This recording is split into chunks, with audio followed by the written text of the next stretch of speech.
We be live. Hello. Hey, so I just had a show with Video Vids on Secular Justice. You should watch that. And Well, it was he has also with a Horace, right? yeah, but Harris, and now with Video. Yeah. So, but so my opening is we be live. Your opening is like hello. His opening is what up Video Vids in the house, something like this. I don't know. I can't do it. Can you do it? Do you know? What up? What up? Your boy be doing the house. I don't know, but it's pretty cool. It's pretty cool. I feel like next to his opening, my opening seems very lame. I don't know. I feel insecure about my opening now. I feel self-conscious. You trying to replicate it itself was hilarious. You're like, how does it go? What up? What up? Thank you, Joanna, for checking the audio, and also Soha, and also checking the overlay. You guys are amazing. Guys, let us know where you're watching this show from. We're going to be covering the news today about religion, atheism, secularism, politics, culture around the world, and we have a global audience. We have 10 news items. Is the news today tragic, sad, happy, funny, ridiculous, shocking? I'm not gonna lie. It's a little bit of an up and down today. It's an up and down today. Roller coaster day. Yeah. Yeah. Prepare yourself. So we have from Pakistan, from India, from London, and yeah. Oh, we have Hassan is here, and we had another one from Lebanon. Hi, Lebanon. Again, Lebanon, we're gonna fix your problems pretty soon because 1/3 of your country's problems comes from Iran, and we're in the process of changing the government. So hopefully that will alleviate a lot of the problems that the Islamic Republic of Iran is causing. Sorry about the problem. Oh, from Bangladesh, from Texas. That's pretty good. Florida. I hope I'm noticing all of these. Seattle. Yeah, we got a lot. Yeah, okay. Gregory is asking, how many tissue boxes required? We shall see.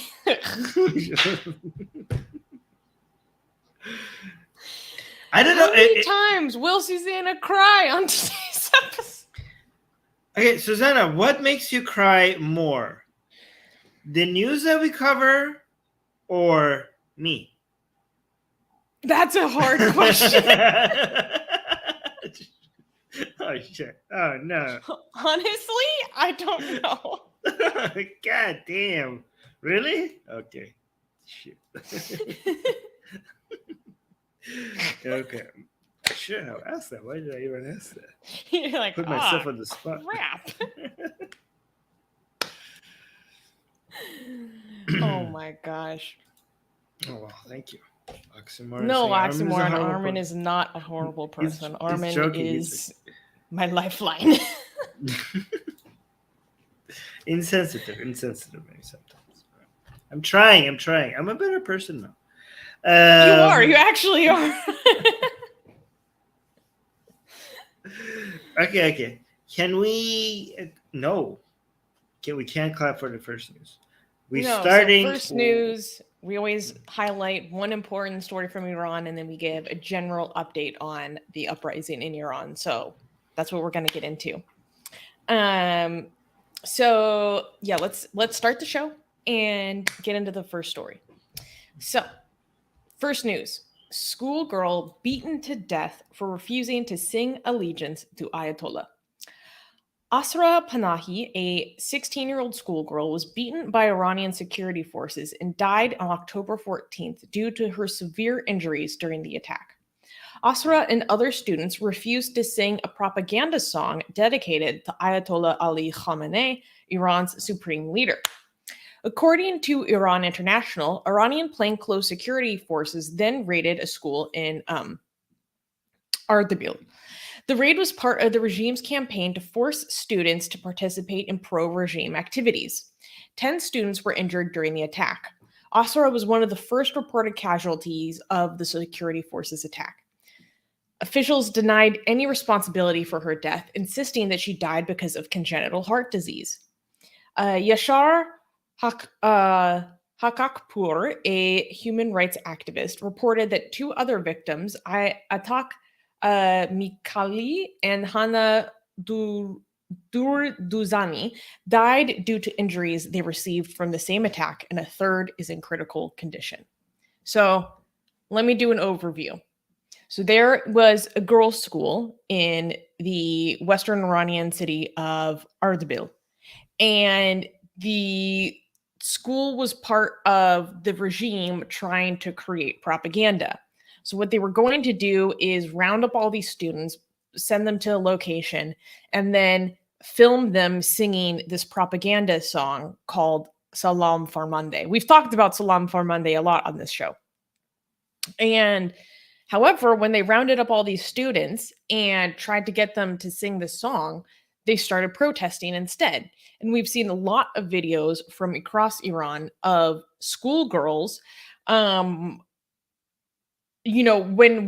greeted by government officials trying to tell them about, the sanctity of the hijab and why you should observe hijab and all this stuff, just instead getting together in assemblies and just chanting back at them, women life freedom, death to the dictator, all this stuff. So that's essentially what happened, or my understanding of what happened here. So then they were protesting. And then after they were protesting and refused to comply with making this propaganda video in which they sing allegiance to, kind of Imam Ali, but also subtext is Ali Khamenei. Imam Mehdi, not Imam Ali. Oh, excuse me. The security forces came and started beating the students, and 10 of them had to go to the hospital because of the severity of their injuries. And at least one girl confirmed, Asra Panahi, died due to her injuries. There was a teachers union that came out and confirmed this narrative of what happened. And the regime has since come out and tried to do a forced confession with someone who was identified as her uncle, saying, oh no, she died of a heart attack. Conveniently, all these young girls who were dying during the past month all seemed to either suddenly do a self-deletion, I can't say the word because of YouTube, or suddenly there are just dozens of young girls in Iran, or young people in general, who have heart conditions that are just happen to be dropping dead at this time. They're not even really trying with their propaganda and cover-ups anymore. Anyway, so there was a forced confession that came out. Her parents are denying that this is what happened. And according to some sources, this information is less confirmed than other reports of what happened to Asra. But there are some reports that there are other students that died as a result of their injuries from being beaten so severely by the security forces. And yeah, Gossam is saying there are videos of special forces cars entering girls' schools. This is really common. I've seen videos of students outside their school, basically after they were tear gassed by security forces, just coming into the school hallways and start blowing tear gas at people. There's just been really, really harsh crackdowns, and the regime is failing to figure out how to handle an uprising where a huge portion of those uprising are children. They cannot find an appropriate way to suppress this, essentially. It's still it doesn't matter how old you are, we're coming at you with full brute force. In fact, just today or yesterday, a report came out where the government itself says that the average age of protesters is 17 years old. This is the government's narrative itself is now that this is on average minors who are getting involved. And they still don't have, like I said, appropriate means in which to deal with this. So, Armin, what is your reaction to this? What have you heard about this specific incident?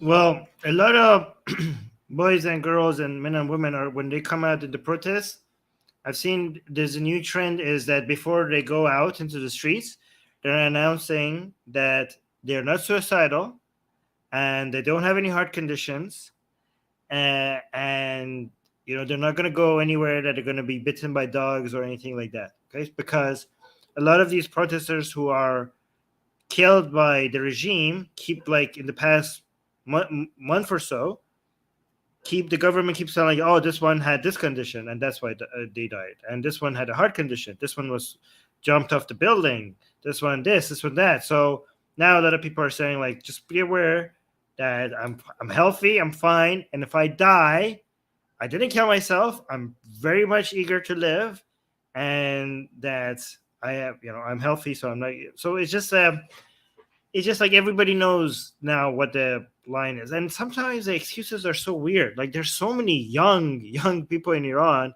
that are dying of heart attacks for some reason in the past month. Like, really, like, that's the narrative we're going with? Sure. I mean, Mahsa Amini's death was also, since the beginning, since day one, they blamed it on some brain surgery or something like that. It was so weird. They blamed it on multiple things. They blamed Masa's death on congenital heart issues, and then there were other narratives that it was a seizure disorder. And then there are other narratives that she had an underlying brain tumor that was operated on when she was young, and this is a result, her passing out and losing consciousness is a result of that. There was a lack of consistency, a severe lack of consistency. Yeah, let me show you a picture if I could find it here. This is the answer. Here, this is the answer that these are Iranian schoolgirls, okay? Schoolgirls. And this is the response to the regime right now. This is one of the best images I've seen come out. Actually, there's a more beautiful one. I mean, there are a couple of good ones. Here's another one. Yes, well, we need to talk about what this is in a second. But Armin, there are reports that the government has now ordered schools to remove the portraits of Khomeini and Khamenei because they are fearing the destruction of these images.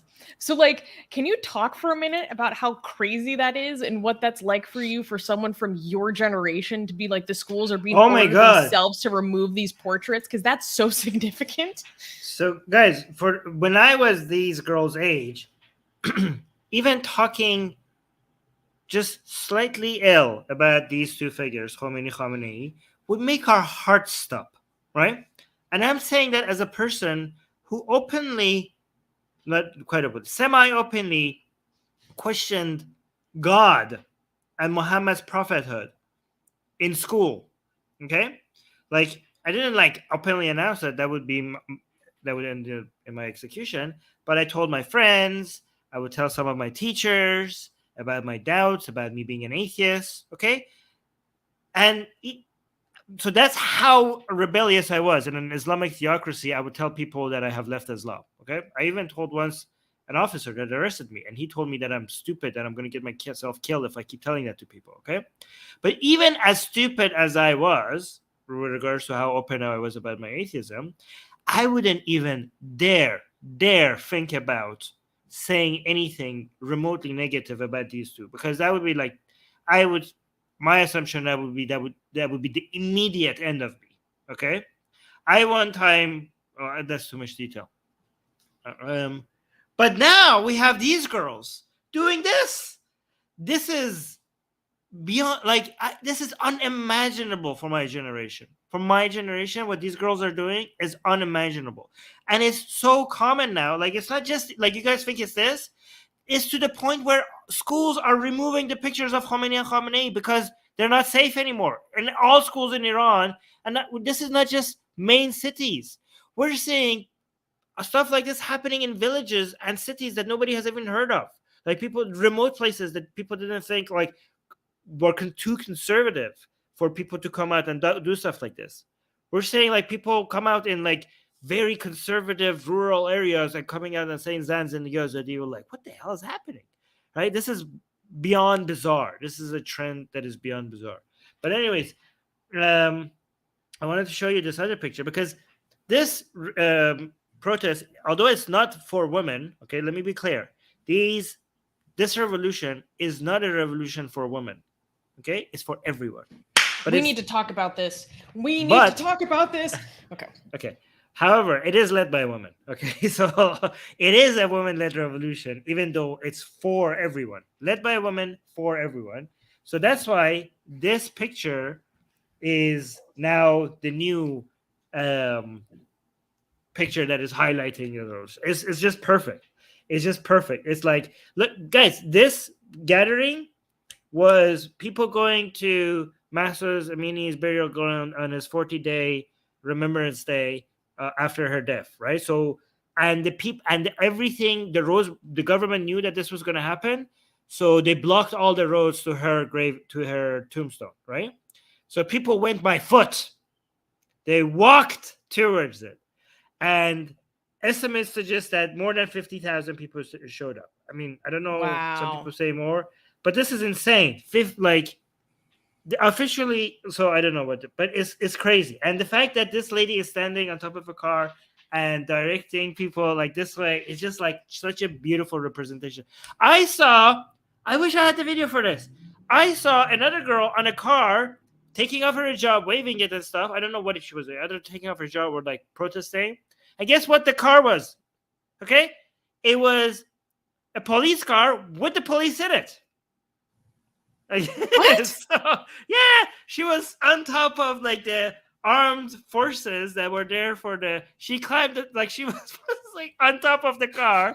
Like that's the level It wasn't of a moving vehicle, right? It was parked? no, it was it was like in traffic, stuck in traffic or whatever. Like I don't know, it was parked or something. But the police were still in it. Like that's how like that's how brave these people are getting. I'm gonna find that video and I'm gonna show. That's show it to you freaking guys. awesome. Yeah, so I think we should talk for a moment about like how significant this is. So for many people probably don't know that the 40th day after someone's death is when it's a very important commemoration, specifically the 40th day. So this day of memorial, and Armin, I asked you why 40 days and you sent me a link. It didn't actually really give me a good explanation. Like why 40 Okay, days? so I don't know the reason, but we grew up always knowing that 40 days after somebody dies, you do another ceremony or another remembering of that person. Okay, I thought it was Islamic tradition, but then I realized that apparently Orthodox Christian also has that tradition. I don't know where it comes from. I don't know the sources. I just know it's a thing, right? So for protesters, the 40th day of the death of somebody that was martyred a lot in the protest becomes a rallying cry for protesting again, right? So that's what it was. I don't know the origins of. It's called the chelle. Chelle means like, right? So I think but- one thing that's really important is that we had the 40th day memorial for Masa, which was huge and massive, and the videos and photos coming out of that were making me so emotional. But then one thing that we have to consider is that for every person that has died or been killed in these protests, their funeral and their memorial becomes itself another protest.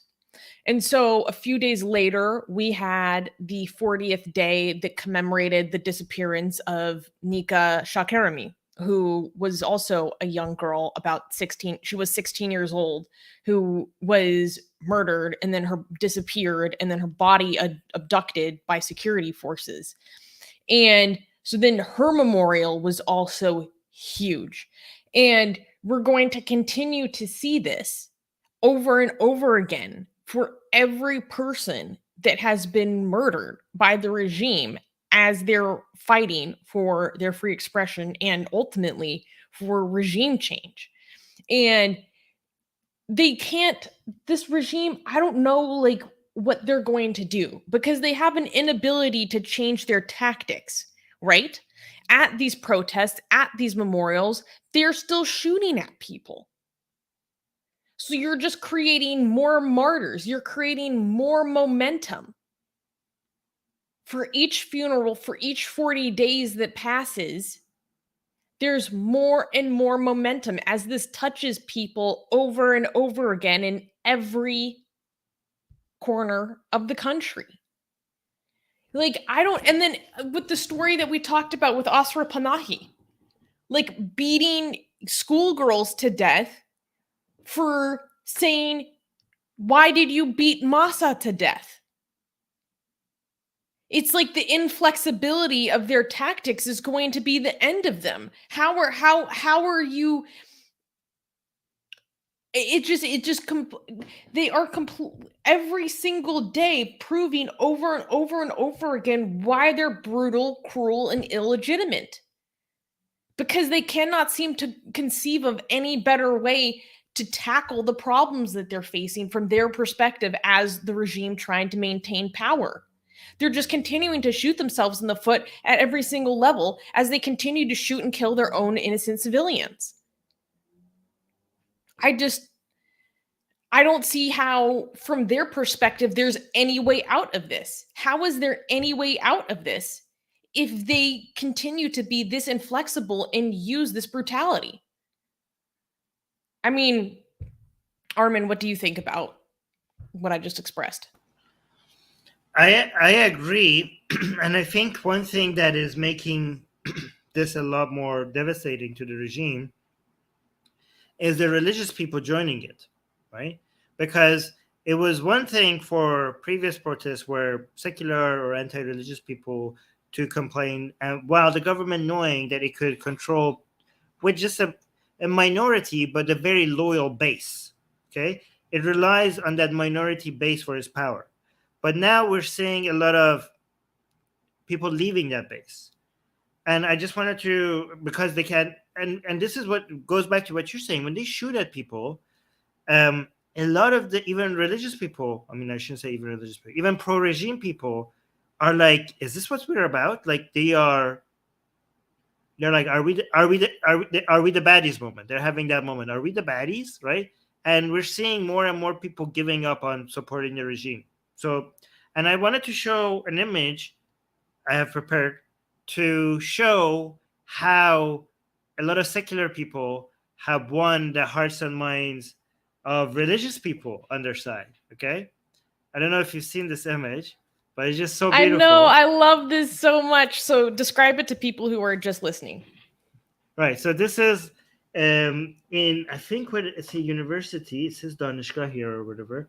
But you can see it's in Iran, and the girls who take off their hijab are the ones who are protesting against the regime because with this illegal act. Okay, and you see another woman here who is chadori, so she doesn't just have the hijab; she has the most conservative way of hijab. So she is not just somebody who's put the hijab because it's mandated. She is a religious person, right? But so she believes in the hijab for herself because she's a conservative woman, right? But she's, I don't know, Susie, we shouldn't leave because I was going to ask you a question. I don't know what it's called when you do the hair for somebody like this. She's just braiding her hair. The Chadori woman is standing behind the hijabi woman. The woman without hijab and braiding her hair. It's so cute. It's so lovely. Yeah. so like the woman who would like take off her hijab illegally to protest against the regime. You have this very religious woman right behind there braiding her hair. This is, I don't know how to explain. This is a bizarre image for me. Okay, we don't see these people like in the places where I grew up and was raised. You don't see these people getting along. Okay. And now they're getting along in the middle of all this chaos. I don't know. I don't know how to. I have a feeling and also something that I'm not used to, and I don't know how to describe it for people to know how bizarre but yet beautiful this is for somebody that this is so alien to. I don't know. Yeah, I don't know if people understand what I'm saying. But darker. No, because to you growing up, these were things that were diametrically opposed. And not only diametrically opposed, you would associate the Chadori with actually a threat to your security, safety, and a potential source of being basically an informant. Yeah. So to see someone who you've grown up associating with being an informant or an extension of the regime actually physically assisting someone in their rejection of the biggest symbol of the regime, it's very incongruent to you. So, just to let you guys know, Pakistani Defense Force is an idiot in the live chat who doesn't understand things, and he thinks so highly of himself, and he kind of supports the Iranian regime. And he comes here pretending like he knows things, but he's one of the biggest idiots in our live chat, right? And he says Armin is getting excited over. So Armin is getting excited over nothing. The Iranian government isn't going anywhere. They can call millions of supporters. Well, I'm getting excited over just this. You don't understand. Like the evil that you think you're supporting might not go anywhere. I don't know. I don't know about the future. Okay, I don't know anything about the future. Okay, I just see a shine of light in the middle of all this darkness. Okay, and I don't know if this shine of light is going to grow. I hope it will grow. But even if it doesn't grow, I'm excited about seeing how you could have just a little bit of hope and a little bit of friendship and happiness and hope for a better future in the middle of so much evil. Like the human capacity for people to love each other and support each other, even when they are suffocating under so much hate, the fact that it's possible, that excites me. So I'm not just excited about things that could happen in the future. I'm excited over what I'm just seeing right now. And fuck you, by the way. Yeah, it's beautiful.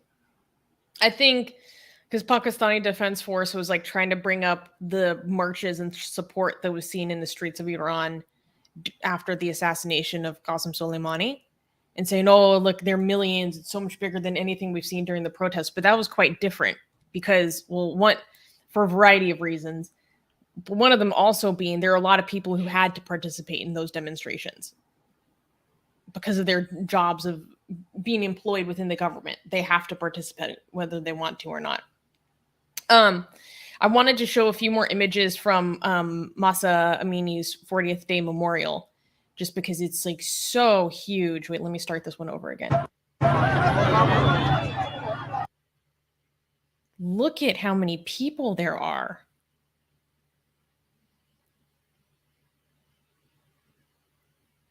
That is insane. Look at as far as the eye can see. It's crazy. There was another one right here. Tens of thousands of people gather in Los Angeles. Holy crap. Holy crap.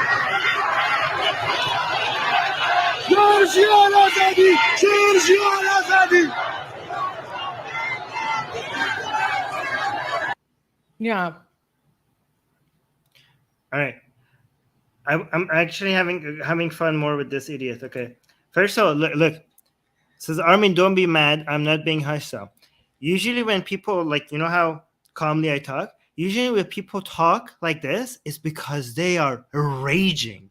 They are so upset and they're crying and they want to be like, oh, don't be. They're like holding their tears and crying behind the keyboard and like, don't cry. And like, this is like such a self-report. When they tell you don't be mad, it's because they are dying in their own rage. Okay.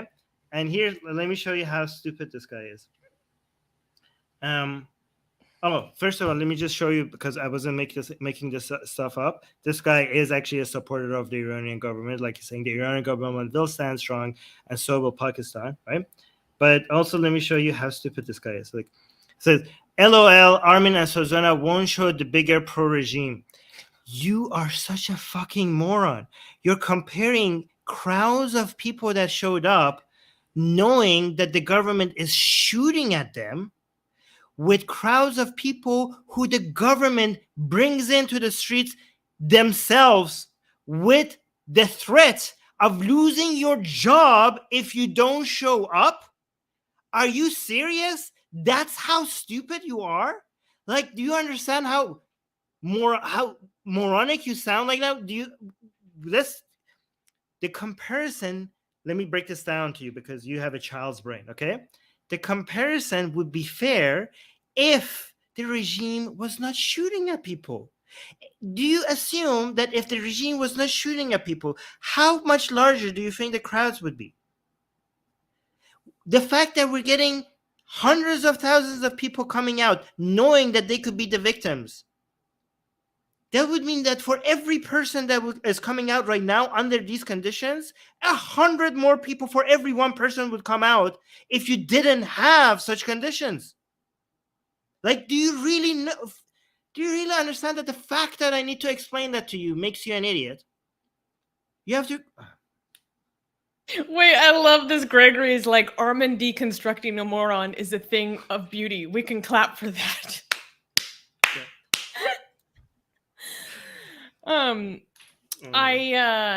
There's a couple of things we want to highlight really quickly. Shriyash is pointing out that Selva Kumar just gifted 10 memberships to our community. So thank you so much, Selva Kumar. That's beautiful and amazing. Thank you not only for supporting us in our work, but also allowing more people to be members and use our fun emojis and get the membership perks. So that's awesome. And Green Jedi is saying, ooh, I'm green now. Thank you for the membership. So that's cool. The other thing that's really important, well, I wanted to highlight this cute comment from Ghost Bunny. Ghost Bunny is saying it's awesome to see women supporting women, even if their religious and personal ideals differ. And I think that's what's really important to highlight. And there's also a there's more people like Shriyash and Higgs Boson saying thank you for the membership. There's also a very important comment from D that I think we should highlight. So D is asking, what about the IRGC saying Saturday that this was the last day of protests? So for those who are not aware, one of the leaders of the IRGC, the Islamic Revolutionary Guard Corps, came out and basically said, like, today is the last day of protests. And people are interpreting that in a lot of different ways. But Armin, can you give us the overview? You're muted. Before I answer that question, can I show you one more video? Yeah, of course. Okay, because I want you to show. I'm not gonna. Okay, you know what? I'm not gonna explain it before I show it. Okay. Is this the one you sent me? Yes. Okay. No, we have to give people a heads up. No, nobody dies here. I'm not saying that. I'm not. This is another one. Oh, okay. Nobody dies here. Okay. And this is no. I'm not gonna show the ones, guys. There's so many videos that we can't show here. This is not that one. Okay. But this is in the middle of the street. On the right side, on this side, you have protesters. On the left side, you have government armed forces of the regime. Okay, coming at to basically stop the protests. Right. So, but we have gotten to a point where you're going to see protesters coming and asking the regime armed forces to shoot them, because they are basically they are telling the regime that we don't care what you do to us anymore. Like, if you're here to intimidate us to go home by shooting us, we are in this till the end. Like, we are here to sacrifice our lives if need be. Like, look how willing we are for us to give up our lives to keep this going. But look at the protesters coming in and asking the armed forces to shoot us. Watch this.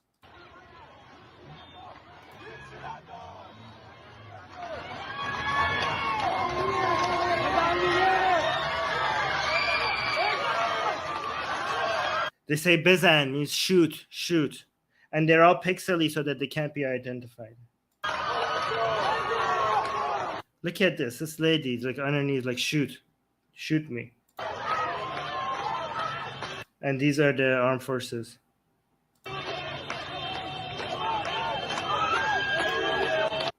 Anyways, this is so yeah. This is where we are at the protests right now.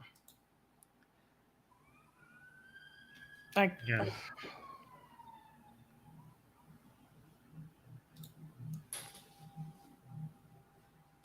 Yeah, seeing that video made me cry for a really long time. Anyways, let me answer this question. So this question again is, what about the IRGC saying Saturday was the last day of the protest? Okay, so it's not just the IRGC. There was an attack. The government claims by ISIS on the 40th day on Mahsa Amini's murder. There was an ISIS attack on a Shia shrine in Shiraz, which is a city in southern Iran. Okay. And a lot of people, okay, and again, I'm not going to make any claims myself here. I'm just going to tell you what the claim is. The claim is that this was a false flag operation by the regime itself, and it wasn't ISIS. Or even if it was ISIS, it was allowed to happen. Okay? And the reason is the regime says the regime has a history of doing stuff like this. Even from the beginning, they burned a movie theater at Cinema Rex, which killed a lot of innocent people. That's made the revolution 400 successful. people. 400 people burned alive, right? That was 44 years ago, right?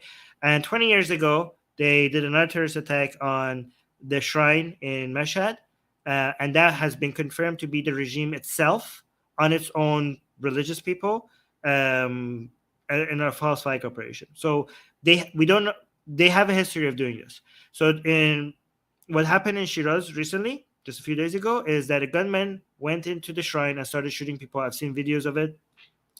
And they say this is an ISIS guy. But the fact that it happened on the 40th day, when the day that they wanted to divert attention, this was like, even if it wasn't them, it was a blessing to them. But if it is them, it shows that they actually shoot their own base. They shoot their own Shia, the religious people that is supposed to be their base. They're shooting them as a way to, and here's the thing.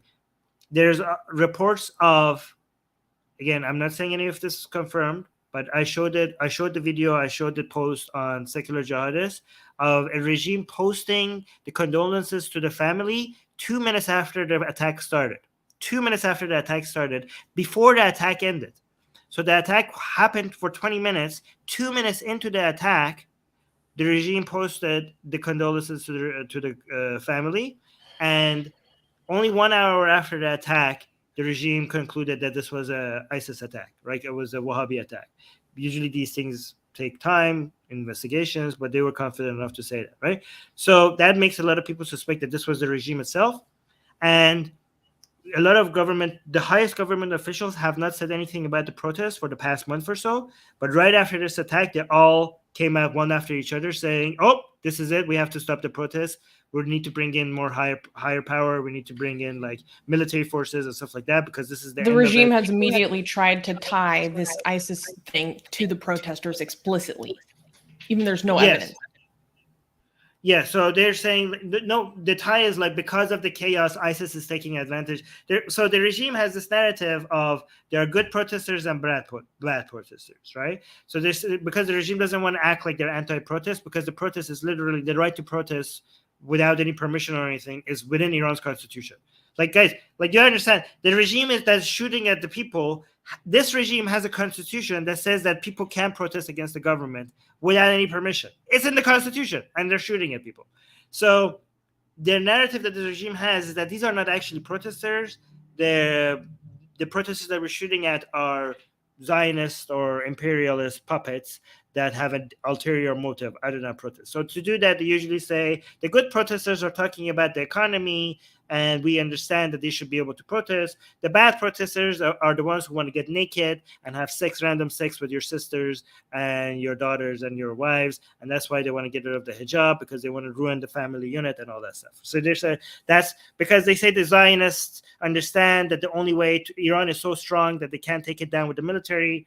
Like people like this Pakistani Defense Force guys in live chat, they're idiots like that. They figure, oh, Iran is so powerful that the entire West and powerful forces in the world couldn't take it down. So now they're using, Zionists have like so frustrated. So now they're taking off the hijab and all, because they know the only way to take down the regime is to corrupt the family from within, because a society is built on its family unit and all that nonsense, right?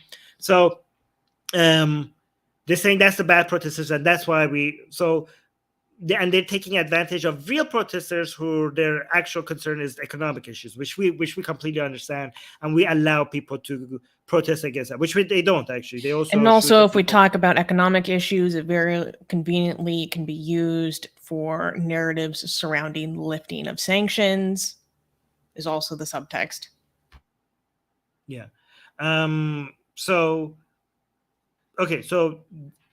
with this context now, the pro-regime people in Iran who are like, there are a lot of pro-regime people in Iran who like wouldn't be happy with the government coming out with full force, right? So right now, the forces that you have against the people are like the Basijis and, you know, IRGC, not IRGC, like Nire and Tizami. So you don't have the actual army, for example, moving in, right? And, you know, for that would be devastating for the regime's image to its supporters, because they understand that if they go full force, there will be more people leaving their base and joining the people, right? So they need a story. And now the story is, like, I go into a lot of these people's social media rooms and online, and I see what the narrative is, and they have accepted this line. Like, okay, the protesters in the street have now, it's going too far, too long, and it's now making the country insecure enough for ISIS to be able to make attacks like this. And we need to stop the protests by whatever means necessary. So it's basically what the accusation is that the government needed an excuse to basically come up with this new narrative. And now you see a lot of people who didn't have any statements, like we haven't heard a lot of statements from very high officials in the country about any of these protests. Now they all came out and were like, okay, now the protests need to stop, the protests, including IRGC top commander. I mean, he had statements before, like, but he's come more aggressively. Even Khamenei and Raisi, who had statements about this before, now are coming out and tying this ISIS attack to what protesters are are allowing to happen, which is such a stretch, by the way. Like, oh, you're protesting, so an ISIS attack happened? Like, okay, sure, but that's the narrative they're going with. But if this is true, so a lot of the anti-regime protesters are telling pro-regime people, like, look, they don't care about you. They will come while you're worshiping. They will come into your holy buildings and they will shoot you for their own survival. And that's why this regime that you think is defending you will actually sacrifice you for their own survival. So that's the battle of narrative that is happening. Well, I mean, Khomeini himself said that he would sacrifice the Mehdi for the sake of preserving the Islamic Republic. Yeah, he said that. So yeah, he did say which that is too. crazy. Yeah. He said no. He said if it came between the life of the Mehdi and the survival of the Islamic Republic, we have to choose the survival of the Islamic Republic over Mehdi's life. That's what this man said. So there's that. Crap. Yeah. So we got a major super chat. Yeah, no, but it's like a question, so I want to just answer it at the very end. Because usually we don't do questions in this show. However, I do want to say that according to the Norwegian-based NGO Iran Human Rights, they have said that now at least 253 people have been killed, including 34 children. So that's the current confirmed death count. But again, it's likely much, much higher because of the problems of internet restrictions. Also, we don't really have a good idea of how many people have been injured, because a lot of people, when they get injured in protest, they refuse to go to the hospital because they're concerned about security forces coming in and arresting them while they're trying to seek medical treatment. So it's likely that there are more people that are dying at home that we don't have a record of because they succumb to their injuries, essentially, because they can't seek medical treatment. The numbers of deaths published are an absolute minimum. Reports of protesters killing in the last few days are still being investigated. Iran Human Rights has received a high volume of reports of deaths, which continue to investigate with internet disruptions. The actual number of people killed, therefore, is certainly higher. There's also upwards of around possibly 13,000 people who have been sent into detention. And there are horrific reports of what is happening to people in detention, including, I think it's really important to talk about this, systematic RAPE. I cannot say it because of YouTube, but we do know that there is systematic R-wording happening within these prisons. One, because the regime has been doing this since its conception. But two, because now we are getting reports from people who were detained and then released about the conditions that they're facing. So I was reading the witness account of a prisoner who was in Tabriz, and which is in Western Azerbaijan province, I believe. And they were talking about how the torture that they experienced, the torture that they witnessed other prisoners going through, other detainees going through, to the point that the person described this table where they use a spreader bar to separate your legs, and it had been used so many times that the table is sagging. The table has warped. And this person talked about how, so obviously within these prisons, there are people who are political prisoners, there are people who are protesters, and then there are people who are in these prisons who are just actual criminals, like actual petty criminals or violent criminals. And what the regime does is they say to the people who are thugs, violent criminals, hey, we'll give you reprieve, we'll give you extra privileges, or we'll let you go on furlough from prison, basically if you brutalize these detainees. If you brutalize the protesters, we will give you benefits. And the regime has a long history of hiring thugs, including during Bloody Aban in 2019, when over 1,500 people were slaughtered in the streets, where they would hire thugs and violent criminals to just go after civilians. So this person in their eyewitness account was talking about how they witnessed these thugs and criminals R-wording extremely young protesters and detainees, systematically R-wording detainees. And so the conditions that people are facing once they are detained and once they are imprisoned are absolutely horrific. The person who they were interviewing in this piece I was reading basically talked about how they can't leave the house anymore because, one, they're fearful, and two, they just break down. They're including reports that I've been looking up that I'm not able to confirm, but given the history in the regime, it's not inconceivable. Basically, this young girl, her name is Amrita, I think, Abbasi, who's 20 years old, who was taken to the hospital because she was R-worded so many times that she was on death's door from internal bleeding. And there's been many cases of this happening to women in the past. And when this girl, Amrita, was taken to the hospital, basically she was abducted to the hospital and people can't find out where she is. They don't know what her status is. They don't know if she succumbed to her injuries of internal bleeding because they've just disappeared her. However, with that case, I will say I haven't been able to confirm this, but like I said, it's not inconceivable.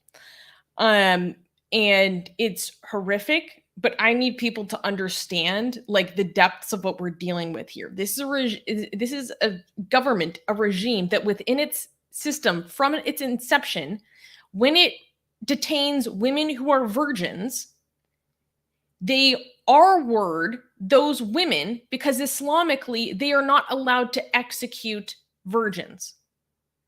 So they do a false nikah, they do a forced marriage to a guard or something, a basiji, then R-word that woman so that she can then Islamically be executed. I mean, this was reported by some people that this happened in the 1980s. I don't know if that's not happening now. I mean, I haven't seen any reports of that happening now, because if it did, I'm just saying that to say that that's what I said in the beginning. I said this is within the history of the regime that they use these tactics of systematic R-wording. Yeah, it's this regime. Just over. I mean, I don't know. Okay, we have to be skeptical about these things because I've looked into that as well. It's very possible. Okay, but let's just be skeptical about everything that we're hearing. That's why I said repeatedly that it's. I haven't confirmed some of these things, but they're not inconceivable. They're not at all inconceivable. Okay. So just to be clear, we're not saying that about other things that we said. Like when we're saying we're skeptical about this, we are skeptical about everything. But the other things that Susanna pointed out, she's being very careful to tell you what she hasn't verified. But the other things that she has mentioned, she has verified the stuff that we said previously. Like the story at the top of this hour with Asra, who Yes. was beaten to Yes. death. Like, I waited 2 weeks to talk about it because I wanted to see more confirmation of this report, which is why I waited to talk about it this week. So, you know, when I cannot confirm something, I say so. You wanted to show these pictures, eh? From Babak. You're muted. I said yes. So this is more of a happier note. Last week, I talked to you guys about how last Saturday there was the huge historic protest in Berlin, which is like the largest protest of Iranians internationally joining together ever in the history of humankind. And I said that our Atheist Republic leader at the Persian channel, Babak, he went and he was photographing everything. And so I said that once he had like processed everything and processed his photos that we would show them, because I wanted to show you guys this protest, you know, from Atheist Republic's eyes on the ground. Yeah, he just took a lot of really awesome photos. I thought that, yeah, they're just so cute. He said that when you look at the photos that we see from the news, you see, you know, the big rotunda and then the statue and then all the people in Berlin, you know, going down the streets that are like the spokes of a wheel coming off of this rotunda, right? But he said it was actually bigger in person because in between these roads, right, there are all these trees. And he said that like the trees in the forests were filled with people as well. So it was even larger than what you could see from above. Yeah, like look at this. Look at these crowds. It's crazy. It's between 80,000 to 100,000 people showed up. Yeah, absolutely incredible. One thing that I really liked is I was talking to him about like what it felt like and what it meant to him to be there. And he told me the most beautiful thing. He was like, it was trying to describe how he felt. Like he felt like he got to experience what Iran could be like. Because he was like in Berlin when everyone came in for this protest, this demonstration, like everywhere you went, it was Iranians. He was like in the bathroom, it was nothing but Iranians. On the bus, it was nothing but Iranians. So he felt like he was like in Iran, but outside of Iran. And he said that it was so beautiful because as someone in the diaspora, like oftentimes you'll see someone who's Iranian, but you'll want to avoid them. But he said here, like everyone was so excited to see each other. They'd ask what city they're from. They'd bond. He got to see what it would be like to see people free in the streets, expressing themselves, hugging, kissing, celebrating, dancing, having music. And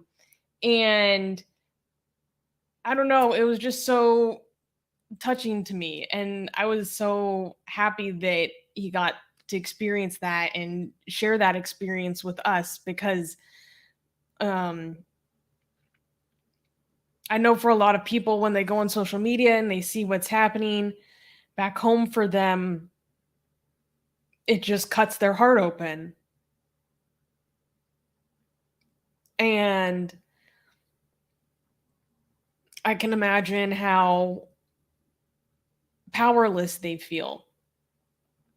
But I think it's beautiful that people get to go to demonstrations like this and experience it and get to feel so hopeful and get to feel genuinely empowered and so encouraged by the unity that they're experiencing and how people are putting aside differences and ethnic divisions and language differences and political differences just for the sake of their homeland.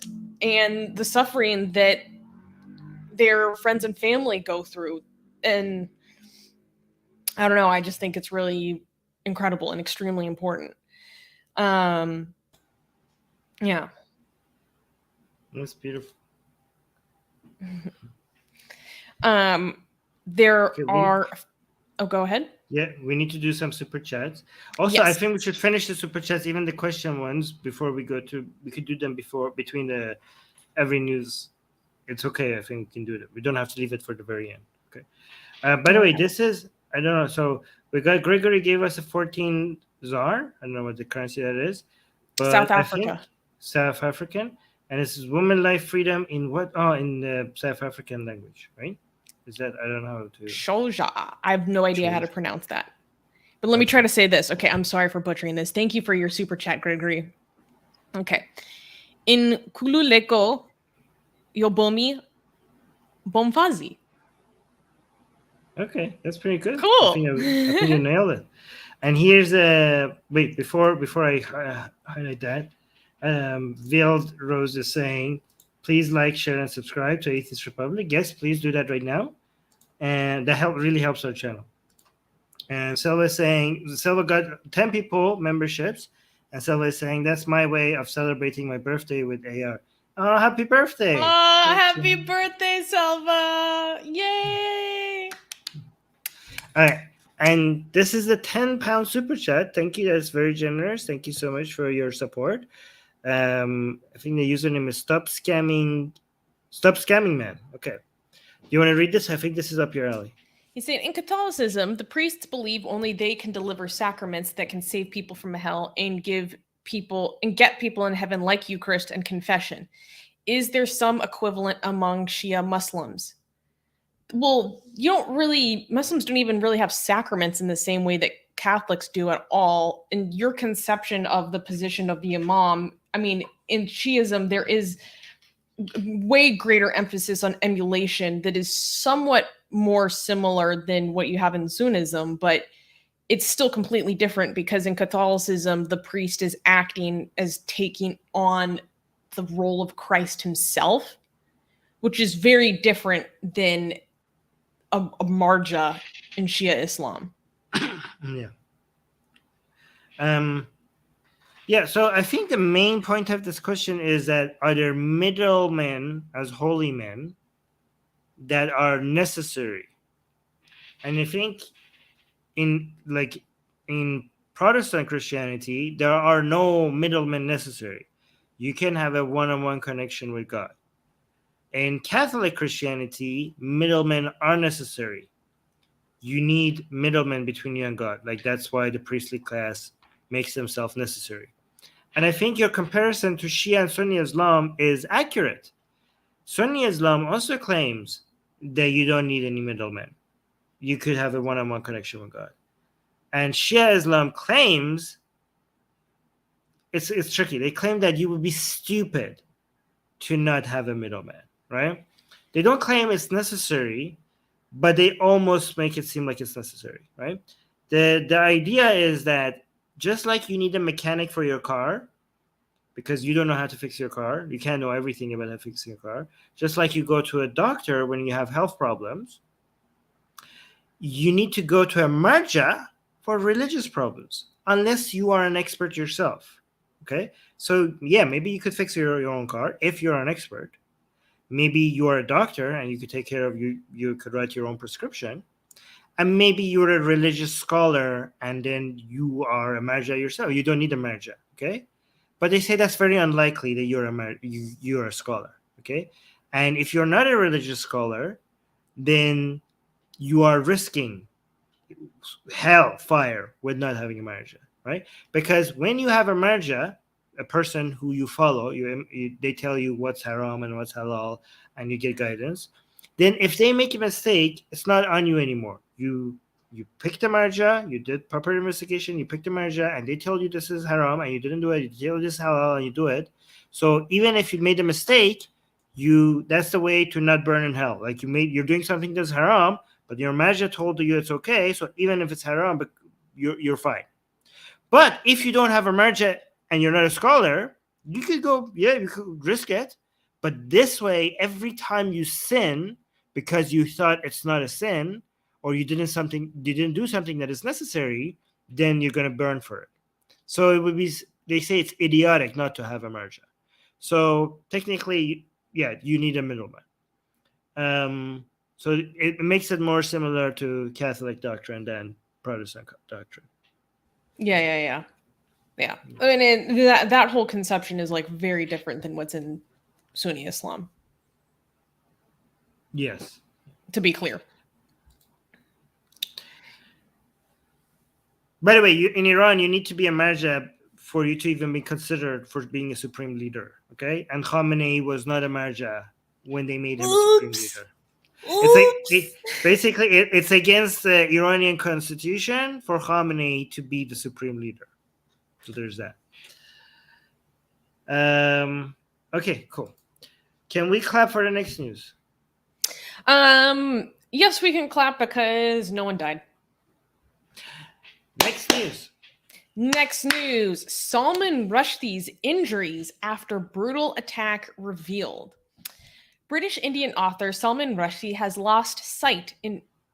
Let's say this is good news because he survived.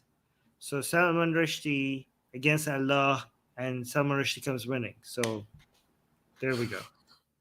Allah 0, Rushdie 1. Okay, let me clap again. Okay. Next news. Salman Rushdie's injuries after brutal attack revealed. British Indian author Salman Rushdie has lost sight in one eye and the use of one hand as a result of the brutal attack he survived in New York on August 12th. He was stabbed repeatedly in the neck and torso during a literary event as he was about to lecture on artistic freedom at the, how do you pronounce this? Chautauqua Institution. After the attack, the author was immediately rushed to a hospital. His literary agent said Rushdie suffered from nerve damage in his arm and wounds in his liver, and that he'll most likely lose an eye. Iran's supreme leader, Ayatollah Ruhollah Khomeini, issued the fatwa and ordered Muslims to assassinate Rushdie over the publication of his novel, The Satanic Verses, in 1988. Iran has denied having any connection with the August attack. The man convicted of stabbing the writer, Hadi Matar, has pleaded not guilty to second-degree attempted murder and assault charges and is currently held in custody without bail. So, obviously, this attack on Rushdie was a huge deal, and we finally had more information about his well-being from his literary agent who gave an interview. And basically, he revealed that he was stabbed 3 times in the neck. He was stabbed repeatedly in his torso. He had wounds to his liver, and that he's basically lost an eye. And he said that he also has lost the functioning in one of his hands because I guess the nerves were severed because of damage to the nerves. So I thought it was really important to give an update on his well-being and what he was doing. His literary agent did not confirm his whereabouts. He didn't say if he's in the hospital or if he's left the hospital. He just said that what's important is that he's going to live. So yeah, I wanted to give an update on that. Yeah, I'm so glad. By the way, now this guy is now a legend. So congratulations. I mean, he was a legend, but he's now double a legend because of the fact that at this age, a young man attacked him with a knife and stabbed him so many times, and he didn't die. By the way, such a lost opportunity for the guy, because if he had died, the Iranian regime would have paid him millions.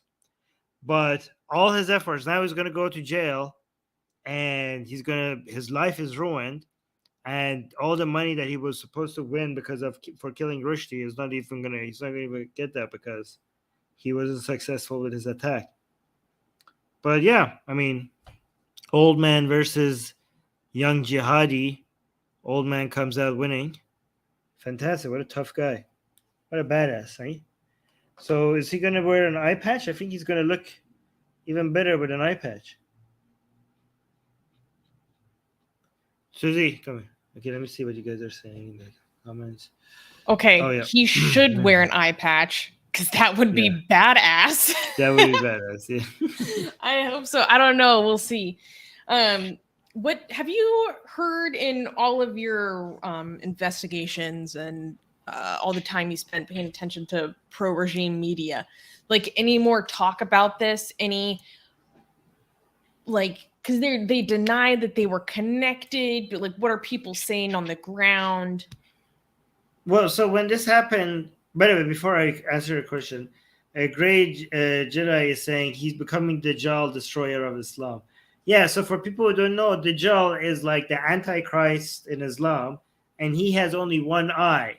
So a lot of Muslims were like, wait a minute, is this guy the Dajjal? Because now he has one eye. Maybe this was the Dajjal that was prophesied. Revealed he was the Dajjal Yeah. all along. Yeah.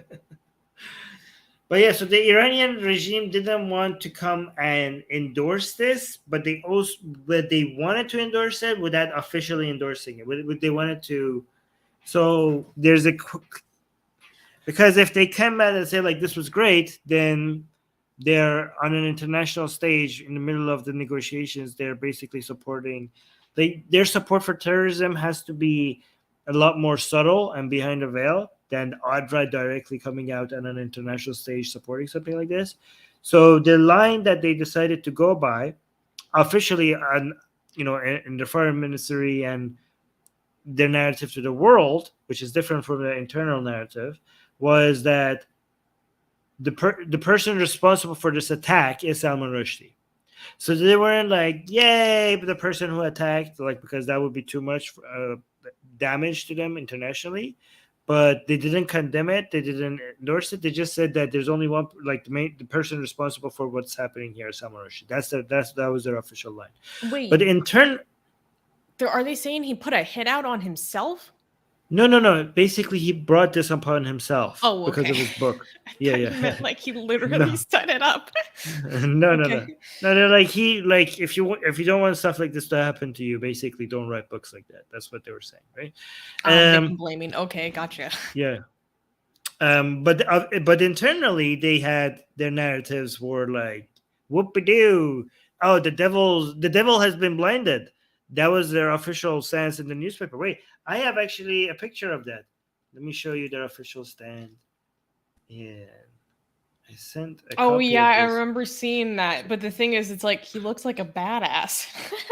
Yeah. So Richard, I showed this to Richard Dawkins in Germany, and Richard Dawkins asked me to email this to him. So now I know where to find it because I sent this to Richard. Wait, how do I say this? Little name dropping. Okay, you're like, yeah, Yes. Richard Dawkins wants me to email this to him personally. Okay, let us know, Armin. Yeah. So yeah, there we go. This is the image, and this is a newspaper. Let me see what I wrote for Richard. I said, see attached under the image. It says in Persian, the eye of the devil has been blinded. So right here it says the eye of the devil has been blinded. And I also wrote, Richard, the newspaper is called Jama Jam. So it says Jama Jam here. It is published by Islamic Republic of Iran Broadcasting. So this is an officially government newspaper. And that's how they celebrated him being blinded. Yeah. Crazy. But yeah, and also they gave him devil horns. And they put a hellfire around him. Yeah. So there's that. Yeah, so this information about his health and the status of it came out because his literary agent was being interviewed about a variety of things, and they talked about this. And then, so his literary agent was also saying how he's had conversations with Rushdie in the past about the possibility of attack. And what's so ironic is 2 weeks before the attack, he had an interview with a different newspaper basically saying like, oh, I'm not too worried about, the status of the threats anymore. And his literary agent was basically saying, yeah, they've had a lot of conversations about it, but given the nature of the threat and which, it's like you're putting a hit out on him, calling upon the general public to take the action. Ultimately, it is a bit random. And so it's more difficult to protect yourself against it because you're never quite sure when someone will take it upon themselves to fulfill that mandate. And there is like some contention over whether the guy who actually did this attack was even aware of the fatwa, like how much he was even familiar with it. All these things, like that's something that's in question. No, he's a fanboy of Khamenei and Nasrallah from Lebanon. He was like, he had this picture. Like, by the way, his family disowned him, even though his family was like Shia Muslim. They weren't radical, but their son was radicalized, and he's like super into Khamenei. Yeah, I think he has a hard on for Khamenei, but like I'm pretty sure he would have been known. He would have been aware of a fatwa like this. Like, how could, I mean, if he doesn't, everyone is, but I feel like I remember reading some report where they asked him about the fatwa specifically, and he was like, "Oh, I'm not too familiar," blah blah blah, or has like a vague awareness, but didn't know for sure. I could be wrong. I have like some recollection. How could you be a fanboy of such Shia? Like, the Khomeini's fatwa was one of the most famous things he's ever done, and like you're a fanboy of them, and you don't know, or you're unaware of it. That would be weird. Maybe he was Gen Z, so that would make sense. Yeah, that was a jab at Gen Z. Are you trying to hit me because I'm almost Gen Z? Is that, are you trying to take a shot at me? No. No, you didn't make it, so it's not a deal. Yeah. Sometimes it depends on the definition. In some definitions, I am Gen Z, and some I'm millennial. Okay. I don't know. It's loss of identity. Well, if you are Gen Z, then you're sort of smartest one. No, I'm kidding. Oh. Let me shut up. No, guys, but don't come at me if you're Gen Z, okay? You guys are actually the smartest generation. Look at Iran. Our generation was not aware of what they were doing, and Gen Z is. So, like, in Iran, Gen Z is taking shots at your generation too. They basically are just literally calling you guys pussies. Yeah, so there's three generations. They're the generation of the peoples that made the revolution happen.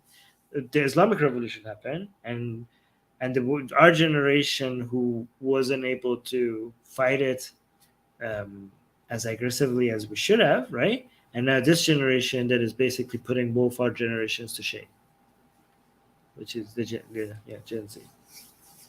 Yeah, they seem to be a lot braver as well, more aware and braver. Okay, can we? Oh, by the way, let me just tell you something. The Gen Z generation was accused by all the generations in Iran of being of the generation that stands for nothing and cares for nothing and is aware of nothing, right? And too many times this was the characteristic of Iranians, like they had of like these people, they have no values. And now there were all like a lot of these people coming out. They were like, "We're sorry, we were wrong about you. We shouldn't have talked." Why would they have said that? That was the impression a lot of people had, that you guys are into this is, and they were like blaming this new generation for a lot of Iran's problem. They're like, we're screwed. If this is our young, we're screwed. And now like, you are actually putting us all in class. Like, we're all now taking notes from you. Like, we're sorry for ever like talking about you like this. Why were they talking shit just because they're on TikTok and Instagram, like that kind of thing? Yeah, like into music, video games, social media, and like not only things that are age appropriate. God forbid. Yeah. Not interested in politics and philosophy and serious issues. That's what they're like. So basically, all these. Wait, what's the meme? I forgot what's the meme. Oh, yeah. So basically, what you're saying in Iran is the biggest okay boomer movement universe. It's the biggest okay boomer comeback. Yeah, yes. Oh, we get a super chat. Churros just gave us a super chat of 50 Danish krona. Thank you so much, lovely Churros, and saying it's a quote from Salman Rushdie, saying, "Fanatics should not mistake my name. I am in no rush to die." That's such a good joke. Such a good joke. Thank I you for never the super even chat, Terrell. I never even noticed that until I heard this quote. I'm like, oh, okay. You're like, I see what you did there. Yeah. Yes. All right. Anyways, we are wishing the best recovery to Salman Rushdie. And in a sense, like, I mean, he's always been a figurehead of the push for free expression, the fight against the criminalization of blasphemy. And this attack has just raised that issue once again into the public consciousness, now more so than it has in years. So more power to him. Yes. All right. Can we clap for the next news? Yes, this is very interesting. Okay, cool. Next news. Next news. Singles out Hindus. Professors sue over anti-caste discrimination policy. So this is a continuation of a story we've been following on Atheist Republic for a long time. So I will give the summary of this latest update and then give the overall summary of the issue we're talking about.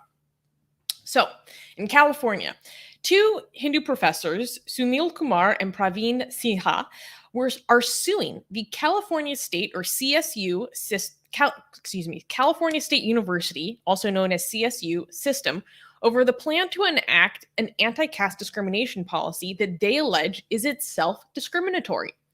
The lawsuit plans to prevent CSU from implementing an interim policy that elevates caste identity into a protected class.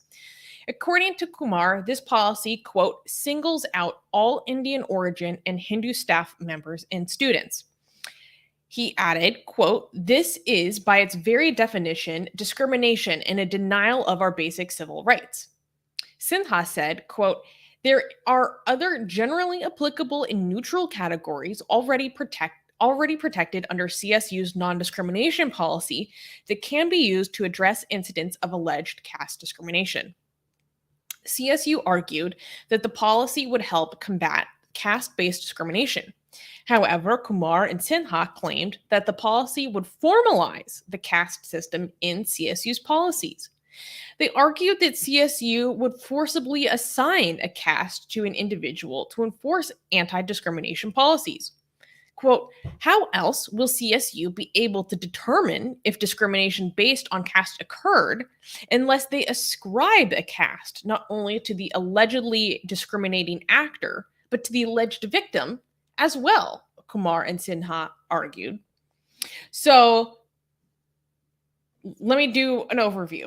Let's do a big picture for a moment. So a few months ago, we came and talked about the story where the California State University system, which is a collective of about 10 public universities in the state of California, added caste as a protected group in their anti-discrimination policies. So the same way that, their policies that prevent discrimination on the basis of race, creed, sexual orientation, sex, gender presentation, all of these things, that standard list, caste would be added to that list as well. And so this affects a large population of students and faculty within California. And like I said, this is a public university system. So this is the government's university system, one of many. And so this is in many ways a constitutional question. And it is a very important precedent because it is a public university system and one of the largest in the nation. So these two Hindu professors within this system are coming forward, and they're also being represented in part by the Hindu American Foundation, which is an organization that we have a lot of disagreements with, and we've talked about them a lot before because they come out a lot against policies that are supposed to protect people on the basis of caste. And they're basically coming out and saying they have many contentions that are part of this lawsuit, but one of the main contentions is that they argue that it is unconstitutional and a violation of civil rights that in these policies that are put forward by a publicly funded body, are actually defining what Hinduism is and in saying that casteism is a part of their faith. So they have a problem with a body that represents part of the state making a definition and categorization and assertion about their faith.